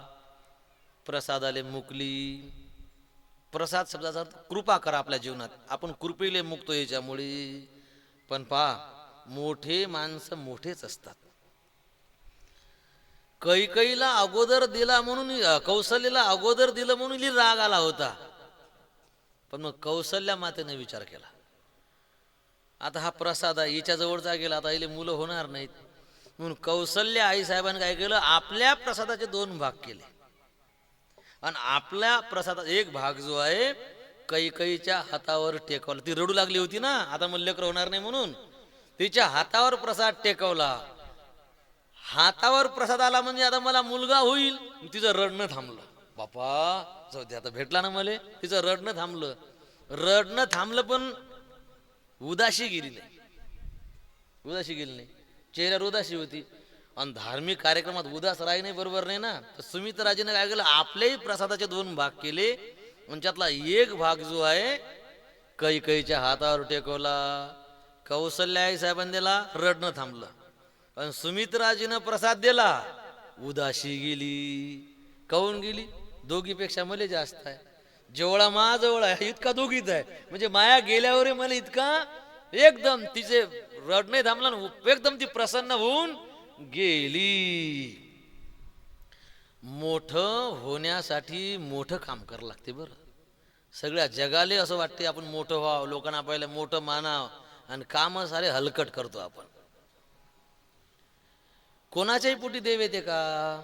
कोणाच्याही पोटी संत जन्म घेतात का? मोठं होण्यासाठी मोठं मन करावं लागते. कैकेयी रुसली, कोणामुळे रुसली? कौशल्यमुळे रुसली. ज्या कौशल्या आई साहेबांना अगोदर दिलं म्हणून रुसली, त्याच कौशल्या आई साहेबांना आपल्यातला अर्धा प्रसाद दिला. आहे का आपल्याची वृत्ती? बाप, आज त्याचं नाव अमर का झालं? जीवन जगणं किती मोठं मन आहे. जी आपल्याला बरी पाहत नाही, जी आपला राग करते, जी आपला द्वेष मात्सर करते, तिचं बरं व्हावं म्हणून आपल्या जवळचं देऊन टाकलं, आपल्या हक्काचं देऊन टाकलं. दशरथ राजांनी म्हटलं, दे मग तू आजवळचा जरासा तिले. नाही नाही नाही नाही, का वशिष्ठ ऋषीने बोलले की बाई जाऊ दे मग, आता दे ना उलुसा तिले. नाही नाही, ते वशिष्ठ ऋषी दशरथ राजे चूप. देल त्या तुले, तुले सांभाळत नाही, आमची काय त्याच्यात गलती आहे? पण केवढं मोठं मन आहे सांगा बरं. आपल्याला अगोदर दिलं म्हणून नाक तोंड वाकडं केलं, पण अशा बैले आपल्यातला आपल्या हक्काचा दिला. इतकं मोठं मन करावं लागते. जगात प्रत्येकाले मोठं व्हायची इच्छा आहे, जगानं मोठं म्हणावं ही इच्छा आहे. मन मोठं करता येत नाही. तुकाराम महाराजांना म्हणावं लागलं, हा संकोचोनी का रे झालासी लहान, संकोचोनी का रे झालासी लहान. संकोचेनी का रे झालासी लहान, संकोचेनी का रे झालासी लहान. घेया पोषण ब्रह्मांडाचे, घेई आपोषण ब्रह्मांडाचे, संकोचोनी का रे झालासी लहान, संकोचेनी का रे झालासी लहान. रामचंद्र भगवान की जय. आता हे प्रमाण एका वेगळ्या अर्थानं म्हटलेलं आहे तुकाराम महाराजानं, पण आपल्या इथे एक अर्थ जुळते. का लहान झाला? संकोचोनी, कोतमन. संकोच म्हणजे काय? कोतमन. हलकट बुद्धी, हलकट विचार. अरे संको कारे लहान झालाशी, मोठं मन कर. उदार अंतकरणाचा होय, संकोचोनी कारे झालाशी लहान.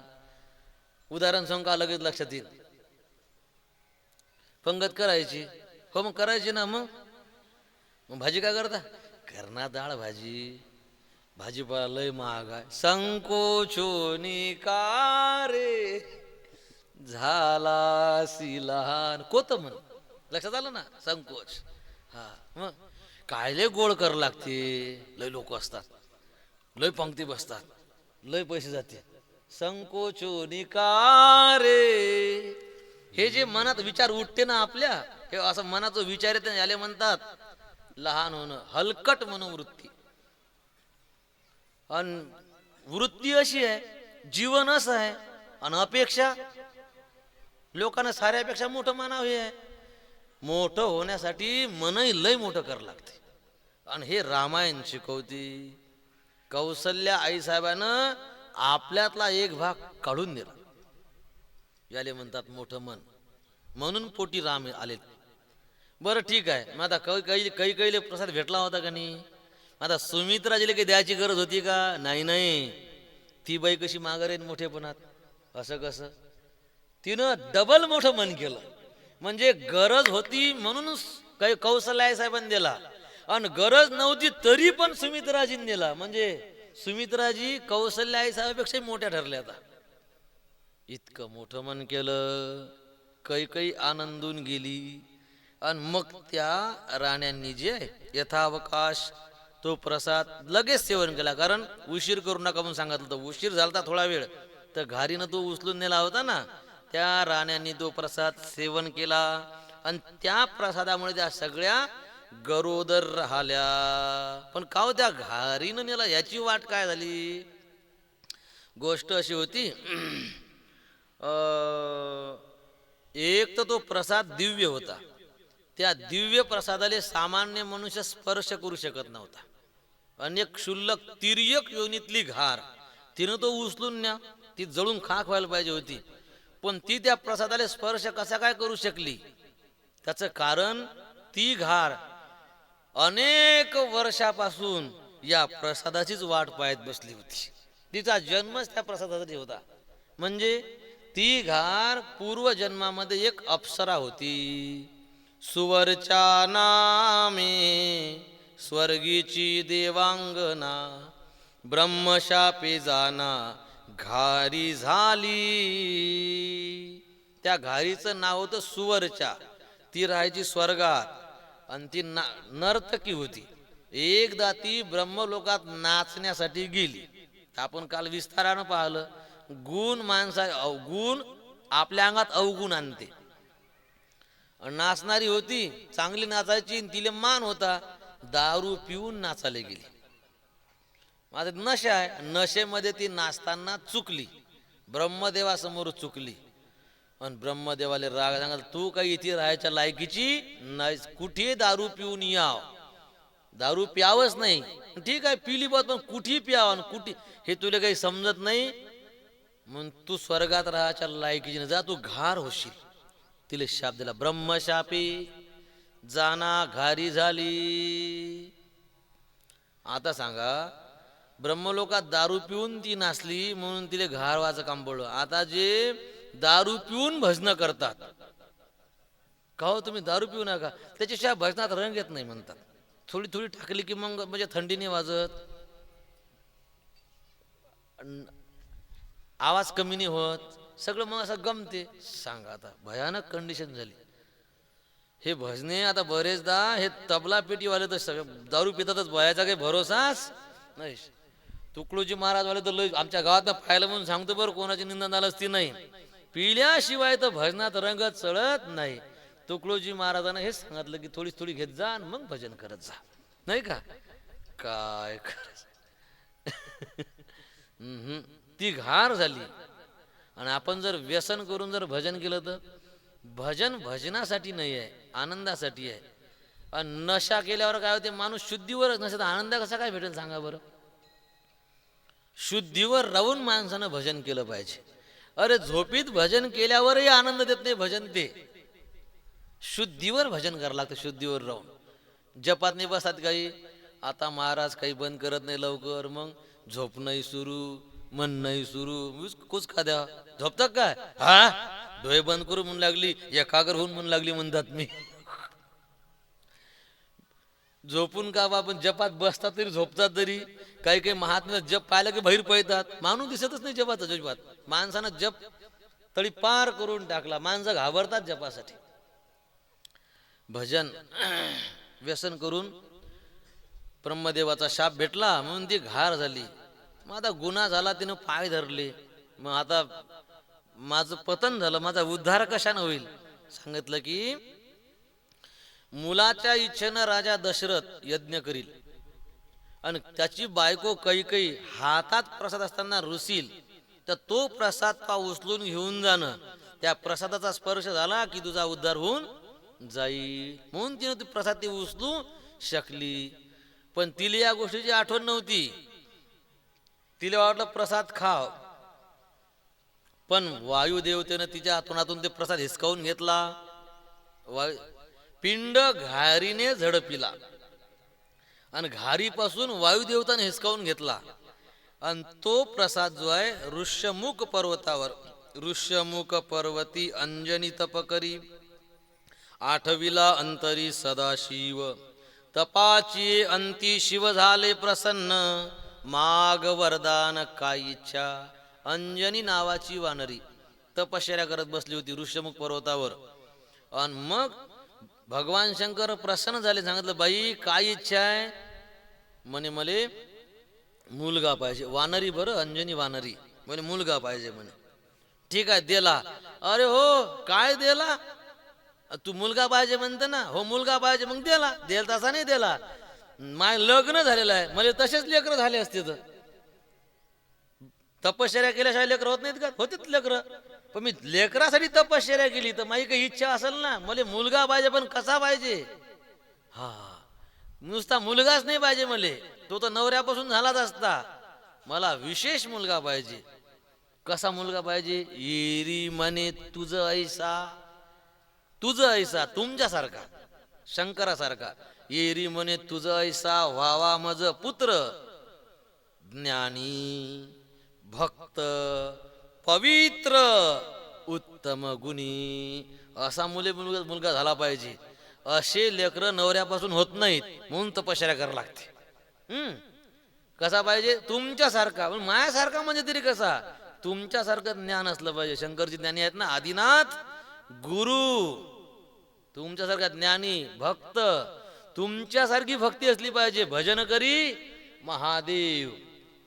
तुमच्यासारखा पवित्र असला पाहिजे आणि तुमच्यासारखे चांगले गुण त्याच्या अंगात असले पाहिजे. असा मला मुलगा पाहिजे. आणि त्याच्यासाठी ही तपश्चर्या आहे. बरोबर बरोबर बरोबर. मग आता मी चाललो, तू अशीच तपश्चर्या करत राहा काही दिवस. फक्त हाताची ओंजळ करून तपश्चर्या करत राहा. काही दिवसानं तुला वायू देवता प्रसाद आणून देईल. हातात प्रसाद पडला की लगेच खाऊन टाक. तुले तुझ्या इच्छेनुसार मुलगा होईल. म्हणून मग घाईनं पिंड कैकेच्या हातातून उचलला, वायू देतेनं त्याच्या चोचीतून हिसकावला आणि तो ऋषमुख पर्वतावर अंजनीच्या हातात आणून टाकला. घारीमुखीचा पिंड अंजनीच्या करी, किंवा पिंड घारीने झडपिला आणि अंजनीने तो सेविला.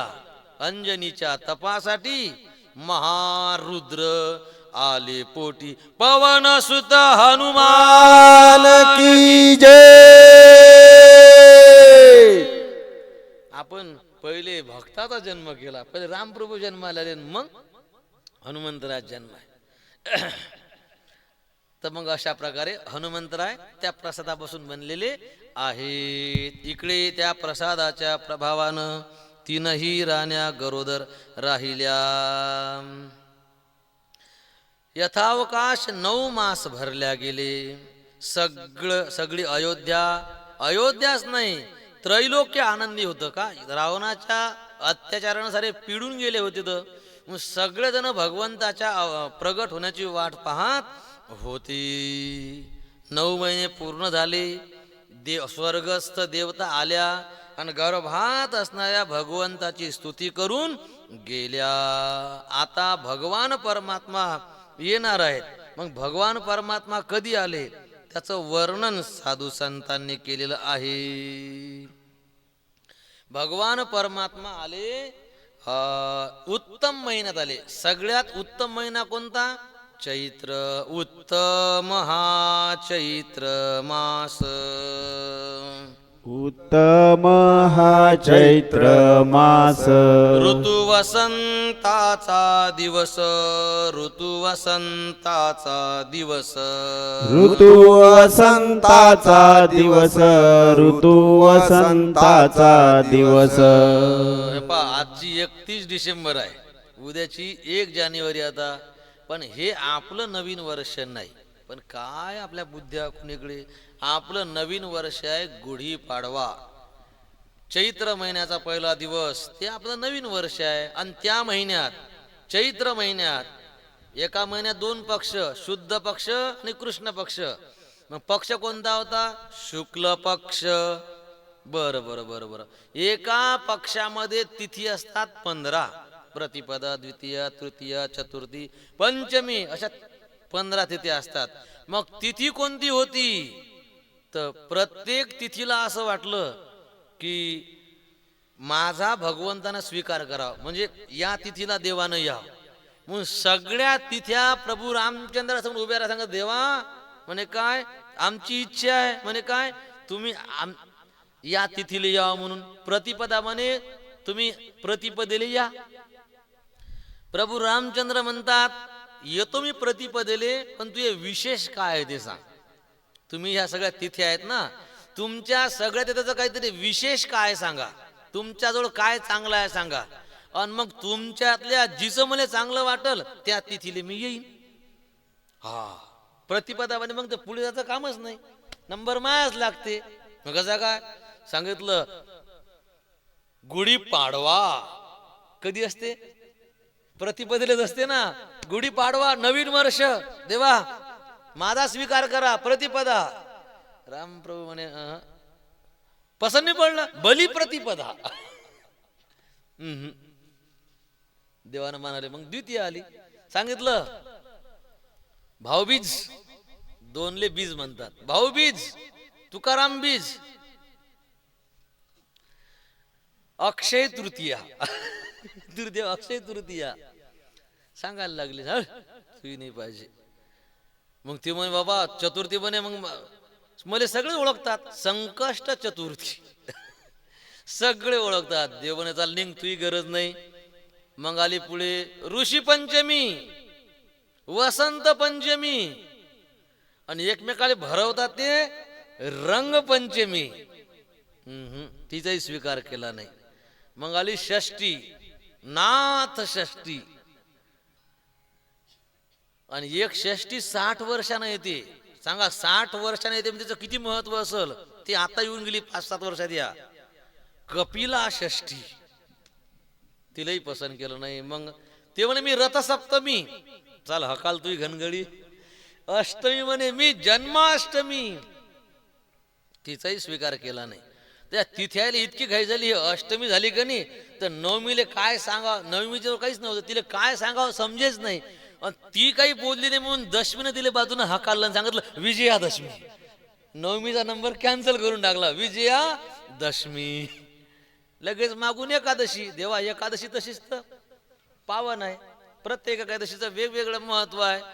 ते म्हणे दुसरी पुढे वामन द्वादशी, नंतर महाशिवरात्री. त्रयोदशी येते ना शिवरात्री. मग अनंत चतुर्दशी, वैकुंठ चतुर्दशी, या साऱ्या चतुर्दशी आल्या. तरी प्रभू रामचंद्र नाक मोडलं.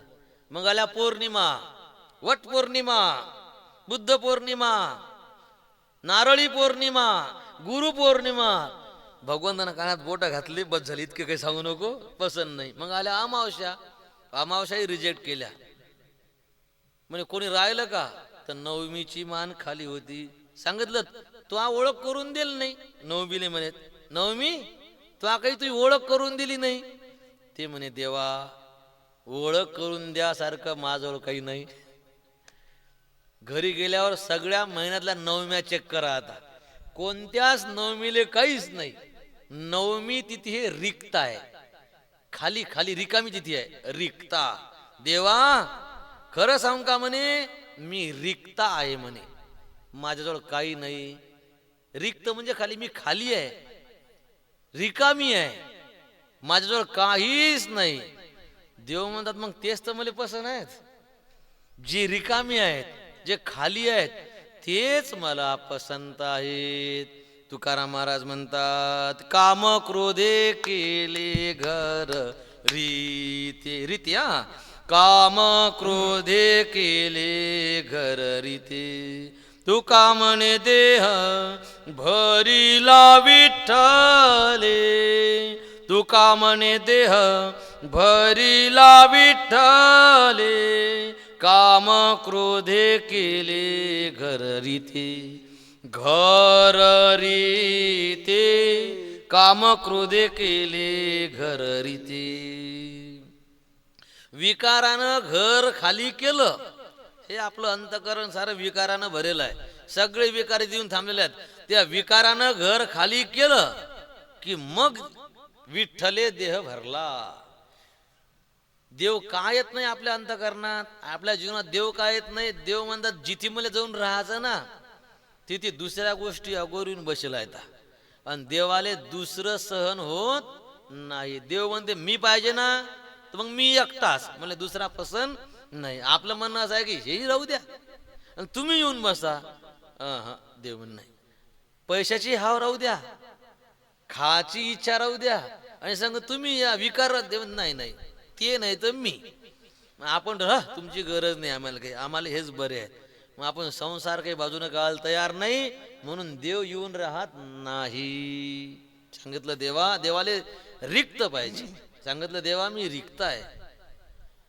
प्रभू रामचंद्र बोलले की मला रिकामे म्हणजे रिक्त माणसं, ज्याचं अंतकरण रिकाम आहे, खाली आहे, विकार रहित आहे, असेच मला पसंत आहेत. म्हणून भगवंतानं नवमीचा स्वीकार केला. शुक्ल पक्ष ही नवमी, उभे सुरवरते व्योमी. दिवस मंगळवार होता, हर्षण नावाचा योग होता. आणि वेळ कधी, कोणत्या वेळेला आले, जसे भगवान कृष्ण रात्री 12 वाजता आले. मग प्रभू रामचंद्र केव्हा आले, तर इथे तुलसीदासजी म्हणतात भगवंताला आवडणारं मुहूर्त, त्या मुहूर्तामध्ये प्रभू रामचंद्र आले. नवमी तिथी मधुमास पुनीता, सकल पक्ष अभिजित हरिप्रीता. राम कृष्ण हरी जय जय राम कृष्ण हरी, राम कृष्ण हरी जय जय राम कृष्ण हरी. मध्य दिवस अति शीतन घामा, राम कृष्ण हरी जय जय राम कृष्ण हरी. पावन काल लोक विश्रामा, राम कृष्ण हरी जय जय राम कृष्ण हरी. नवमी तिथी मधुमास पुनीता, सकल पक्ष अभिजित हरिप्रीता. राम कृष्ण हरी जय जय राम कृष्ण हरी, राम कृष्ण हरी जय जय राम कृष्ण हरी. प्रभु राम चंद्र भगवान की जय. नवमी तिथी मधुमास पुनीता, सकल पक्ष अभिजित हरिप्रीता. भगवान परमात्मा अभिजित मुहूर्तावर जन्माला आले. आता हे अभिजित मुहूर्त म्हणजे काय, आपण बरेचदा सांगितलेलं आहे. तुम्हाला सांगता येईल का अभिजित मुहूर्त कधी असते? तर अभिजित मुहूर्त कधी असते कोणाला सांग. आजचा वार कोणता आहे? मंगळवार, बुधवारी नसते फक्त हे मुहूर्त, बाकी 6 दिवस असते अभिजित मुहूर्त. या अभिजित मुहूर्तात जर जप केला, 1 माळ जपली 100 माळा जपल्या. अभिजित मुहूर्त जवळपास असते 47-50 मिनिटाचा जवळपास मुहूर्त राहते.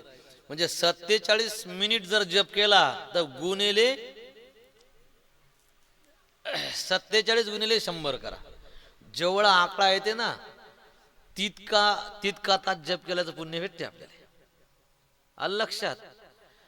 अभिजित मुहूर्तात प्रभू रामचंद्राचा जन्म आहे आणि या अभिजित मुहूर्ताचं महात्म्य असं आहे, या अभिजित मुहूर्तात जर जप केला ना तर माणूस अभिजित माणसाला विजय मिळवता येते. कशावर? इंद्रियावर, मनावर, विकारावर. आणि आपण हे बरेचदा सांगितलेलं आहे. आता जपच करत नाही कोणी तर टाइम कोण ध्यानात ठेवणार आहे. अभिजित मुहूर्त असते 11:36, दुपारी 11:36 सुरू होते तर 12:24 असते अभिजित मुहूर्त. आणि या वेळात बरीचशी मंडळी आहे, गावातले काय मिळतात आंबाळ्यातले या, पण बाहेर गाव आता आमच्या परिसरातली बरीचशी मंडळी आहे की या 11:30 ते 12:30 बिलकुल जप करत बसतात. अभिजित मुहूर्त आहे, जप केला पाहिजे. तसा जप नेहमीच करत राहिलं पाहिजे. पण आपण जपाच्या काही वेळा सांगितल्या होत्या. दिवस सूर्य उगवण्याच्या अगोदरचे 2 तास, त्याच्यामध्ये 3 काळ येतात: उषा काल, अरुणोदय काल आणि प्रातः काळ. 2 तास सूर्य उगवण्याच्या अगोदरचे 2 तास जप म्हणजे 200 तास जप आहे. 200 तास जप केल्यावर जेवढं पुण्य होते ना तेवढं पुण्य संचय त्या 2 तासात होतो. आणि संध्याकाळी दिवस मावळला त्याच्या 24 मिनिटं अगोदर पासून तर दिवस बुडल्यावर पुढे 1 तास, बुडण्याच्या 24 मिनिटं अगोदर आणि बुडल्यावर 1 तास, म्हणजे जवळपास 1.25 तास, 125 तास जप केल्याचं पुण्य. आणि दुपारी बस याच टाइमात जप करसाल, बाकीचा टाइम जाल सोडून, पण अधिक फल आहे, केलं पाहिजे. आता आपला संध्याकाळचा जप बरोबर याच टाइमात होऊन जातो. बसलं पाहिजे जपात, किती पुण्य आहे सांगा बरं.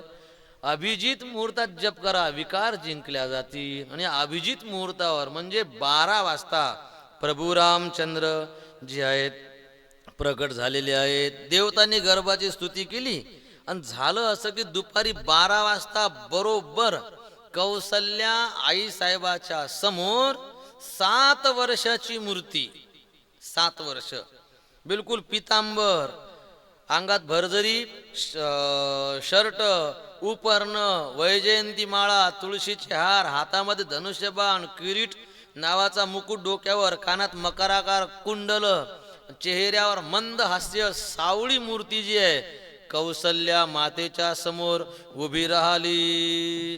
प्रभू राम चंद्र भगवान की जय. फुलं बिलं राहूनच गेले सगळे. जाऊ दे, आणले होते का, राहू दे आता. तर प्रगट झाले ना. मग आता समोर प्रगट झाली, भगवंताचं दिव्य दर्शन घडलं. कौसल्या आई साहेबांना हात जोडल्या गेले, हात जोडले. बापरे, भगवंत एकट्याच होत्या, हात जोडल्या गेली. आणि कौसल्या आई साहेब भगवंताची स्तुती करू लागल्या. जशी कौसल्या आई साहेबांना स्तुती करणं सुरू केली, लगेच राम प्रभू म्हणतात, मा बस बस मा पुढे काही बोलू नको तू. आता सुरू झालं ना, श्री अनंता मधुसूदना पद्मनाभा नारायणा कमल नयना कमलापती, हे सुरू झालं. सांगितलं मा हात नको जोडू, बिचारे हात मोकळे कर आणि तोंड बंद कर, स्तुती नको करू. म्हणजे मी स्तुती ऐकण्यासाठी आलो नाही.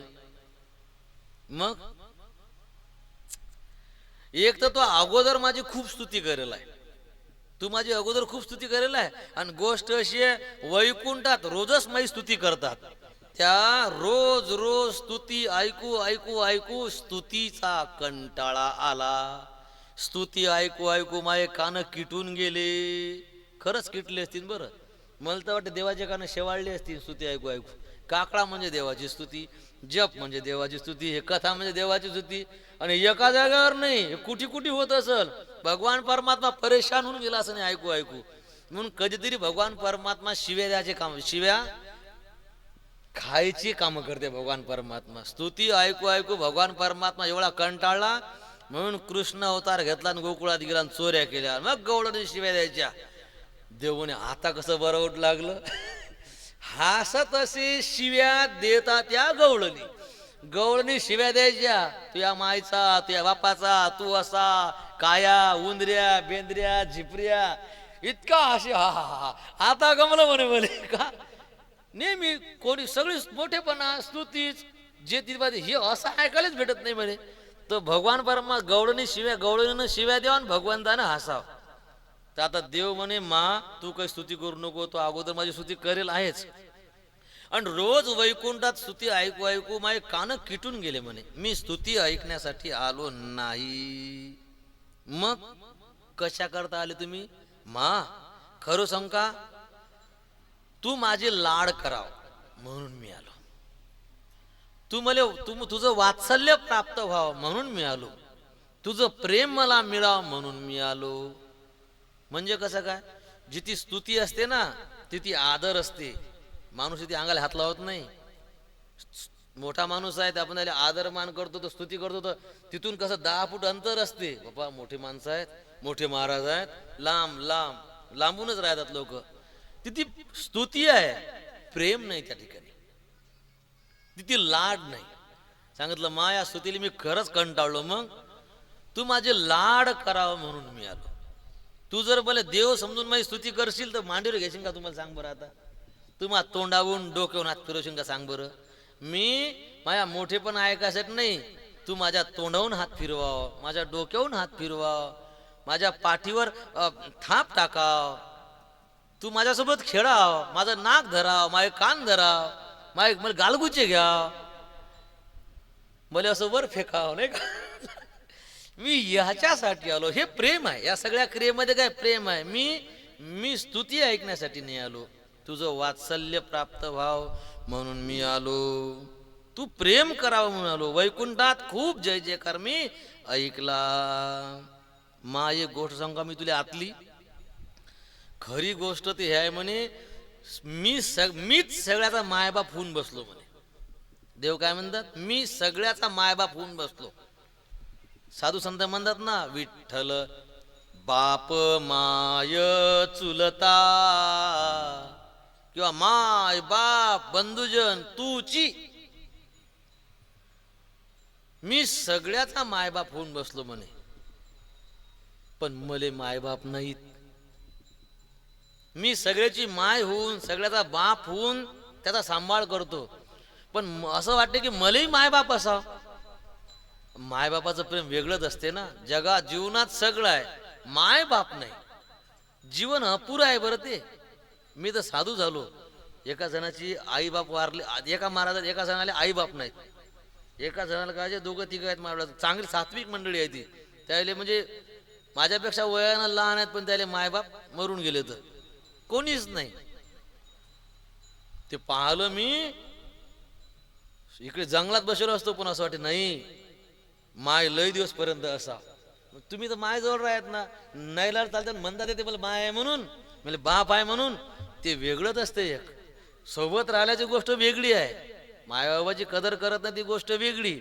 पण मायबापाच्या शिवाय जीवन म्हणजे बत्तर जीवन आहे.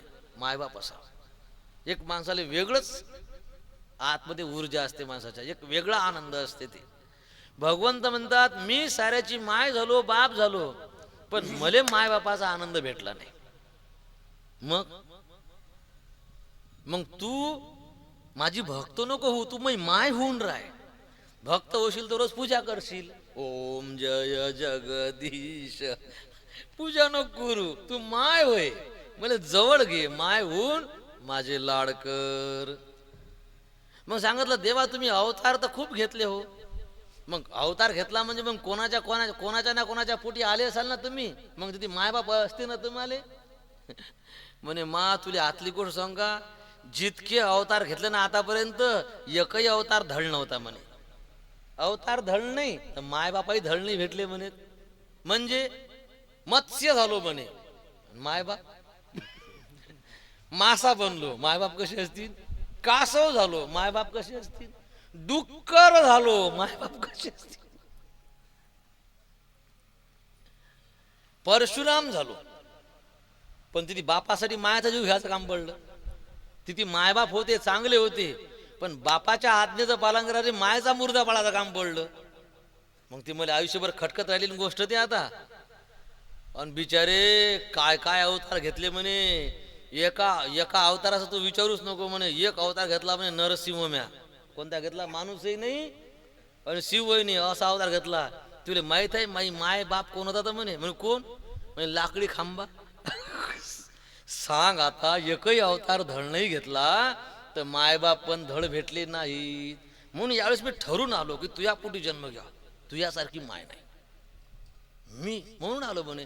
बिचारे मायचं सुख भेटावं म्हणून याचं ठरवलं आणि तू आल्या आल्या सुरू केली माझी स्तुती. स्तुती नाही प्रेम वात्सल्य पाहिजे. तू माझ्यावर प्रेम कर. गालगुचे पण घेणं कानामाग पण हाणत जाय. मायच्या मारण्यातही प्रेम असते. मास्तरही मारते आणि माय बापही मारते. मारण्या मारण्यात फरक आहे. मास्तरपेक्षा माय जोरात हाणते बरं पण ते झोडपाई प्रेमानच असते बरं. तर तू प्रेमासाठी मी आलो. मग कौशल्या साहेब म्हणतात देवा तुम्हाला जर वात्सल्य पाहिजे होतं तर तुम्ही पुत्र होऊन यायला पाहिजे होतं. वात्सल्य कोणावर असते प्रेम पाहिजे होतं तर मग पुत्र होऊन यायला पाहिजे होतं ना.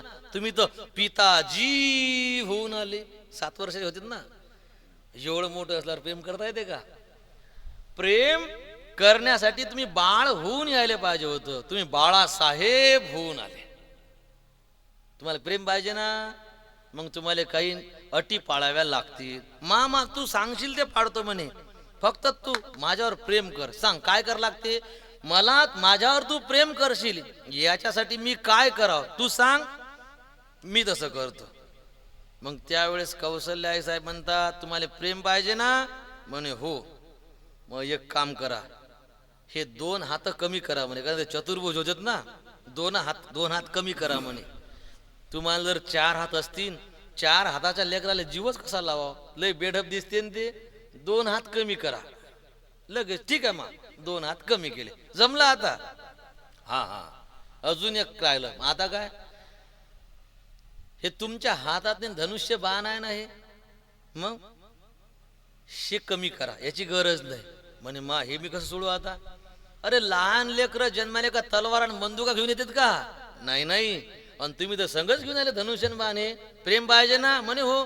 मग आयुध कमी करा. लगेच भगवंताने ते शस्त्र कमी करून टाकले. जमलं ना मग आता. काय जमलं. कपडे गिपडे तर लय चांगले घेऊन आले तुम्ही. चमचम चमकू लागले. लेकर का माझ्या बरोबर कपडे घालून येतात. कपडे काढा म्हणे. मग आता तुम्हाला नंग करू लागले. अरे प्रेम पाहिजे ना तुम्हाला. मग कपडे काढले बिना काढल्यात जमत नाही का. नाही तुम्हाला जर प्रेम पाहिजे असेल तर कपडे कमी करावे लागतील तुम्हाला. लगेच भगवंतानं आपल्या अंगावरचे कपडे काढून टाकले. ठीक आहे मग आता जमलं ना. काय जमलं ना. अहो प्रेम करासाठी लहान व्हा. तुम्ही बाळ व्हा. बरं लगेच भगवान परमात्मा मोठे भावार्थाचे बळ देव झाला त्यांचे बाळ. भगवान प्रभू रामचंद्र लगेच बाल रूप झाले आणि मायेच्या मांडीवर बसून म्हणतात मा जमलं का नाही आता. काय जमलं. पहिले बडबड बंद करा. लहान लेकर का बडबड करत असते का. कवाची बडबड चालली. स्तुती करू नको. मायबाप धड नाही. प्रेम कर गालगुचे घे.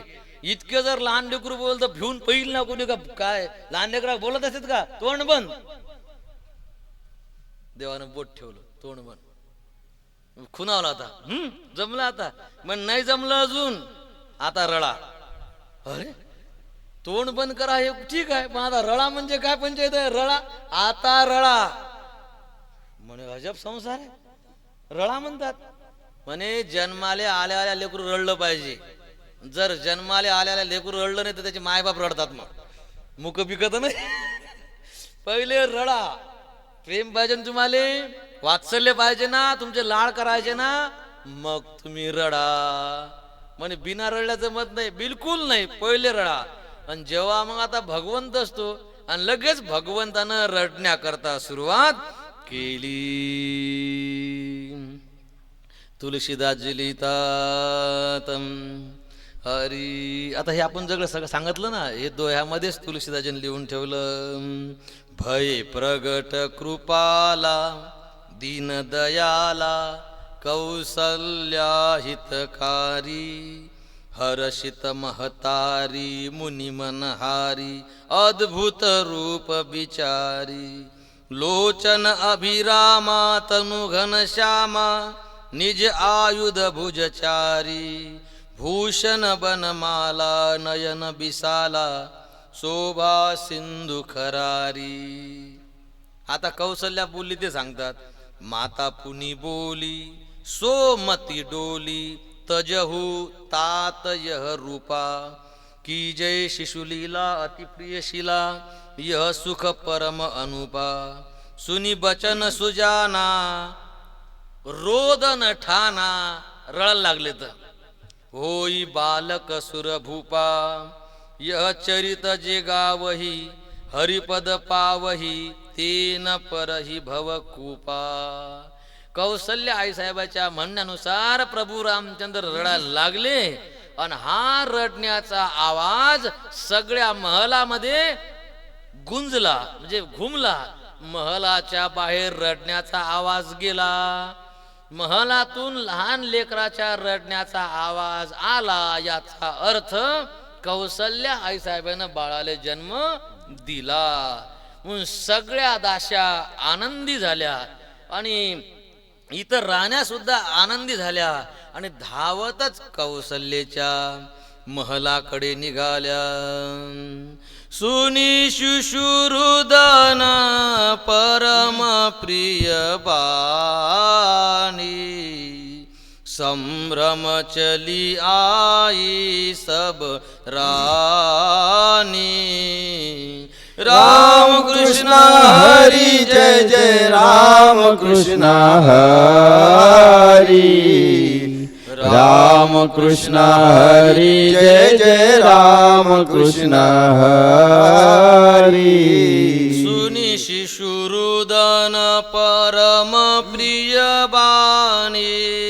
राम कृष्ण हरी जय जय राम कृष्ण हरी. संभ्रम चली आई सब रानी. राम कृष्ण हरी जय जय राम कृष्ण हरी. सुनी शिशुरुदन परम प्रिय बानी संभ्रम चली आई सब रानी. राम कृष्ण हरी जय जय राम कृष्ण हरी.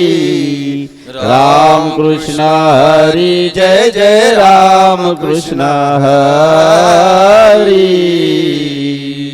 प्रभु रामचंद्र भगवान की जय. फुलं बिलं काही वाटल्या गेले नाही म्हणून आता इथेच थांबू आपण आणि बस दुपारून आलं की लगेच जन्म करून मग पुढच्या कथेला आपण सुरुवात करू. 20-25 मिनिटाचा इंटर आहे, चहा पाणी आहे आणि बाहेर तिकडे धान्य ठेवेल आहे. चाय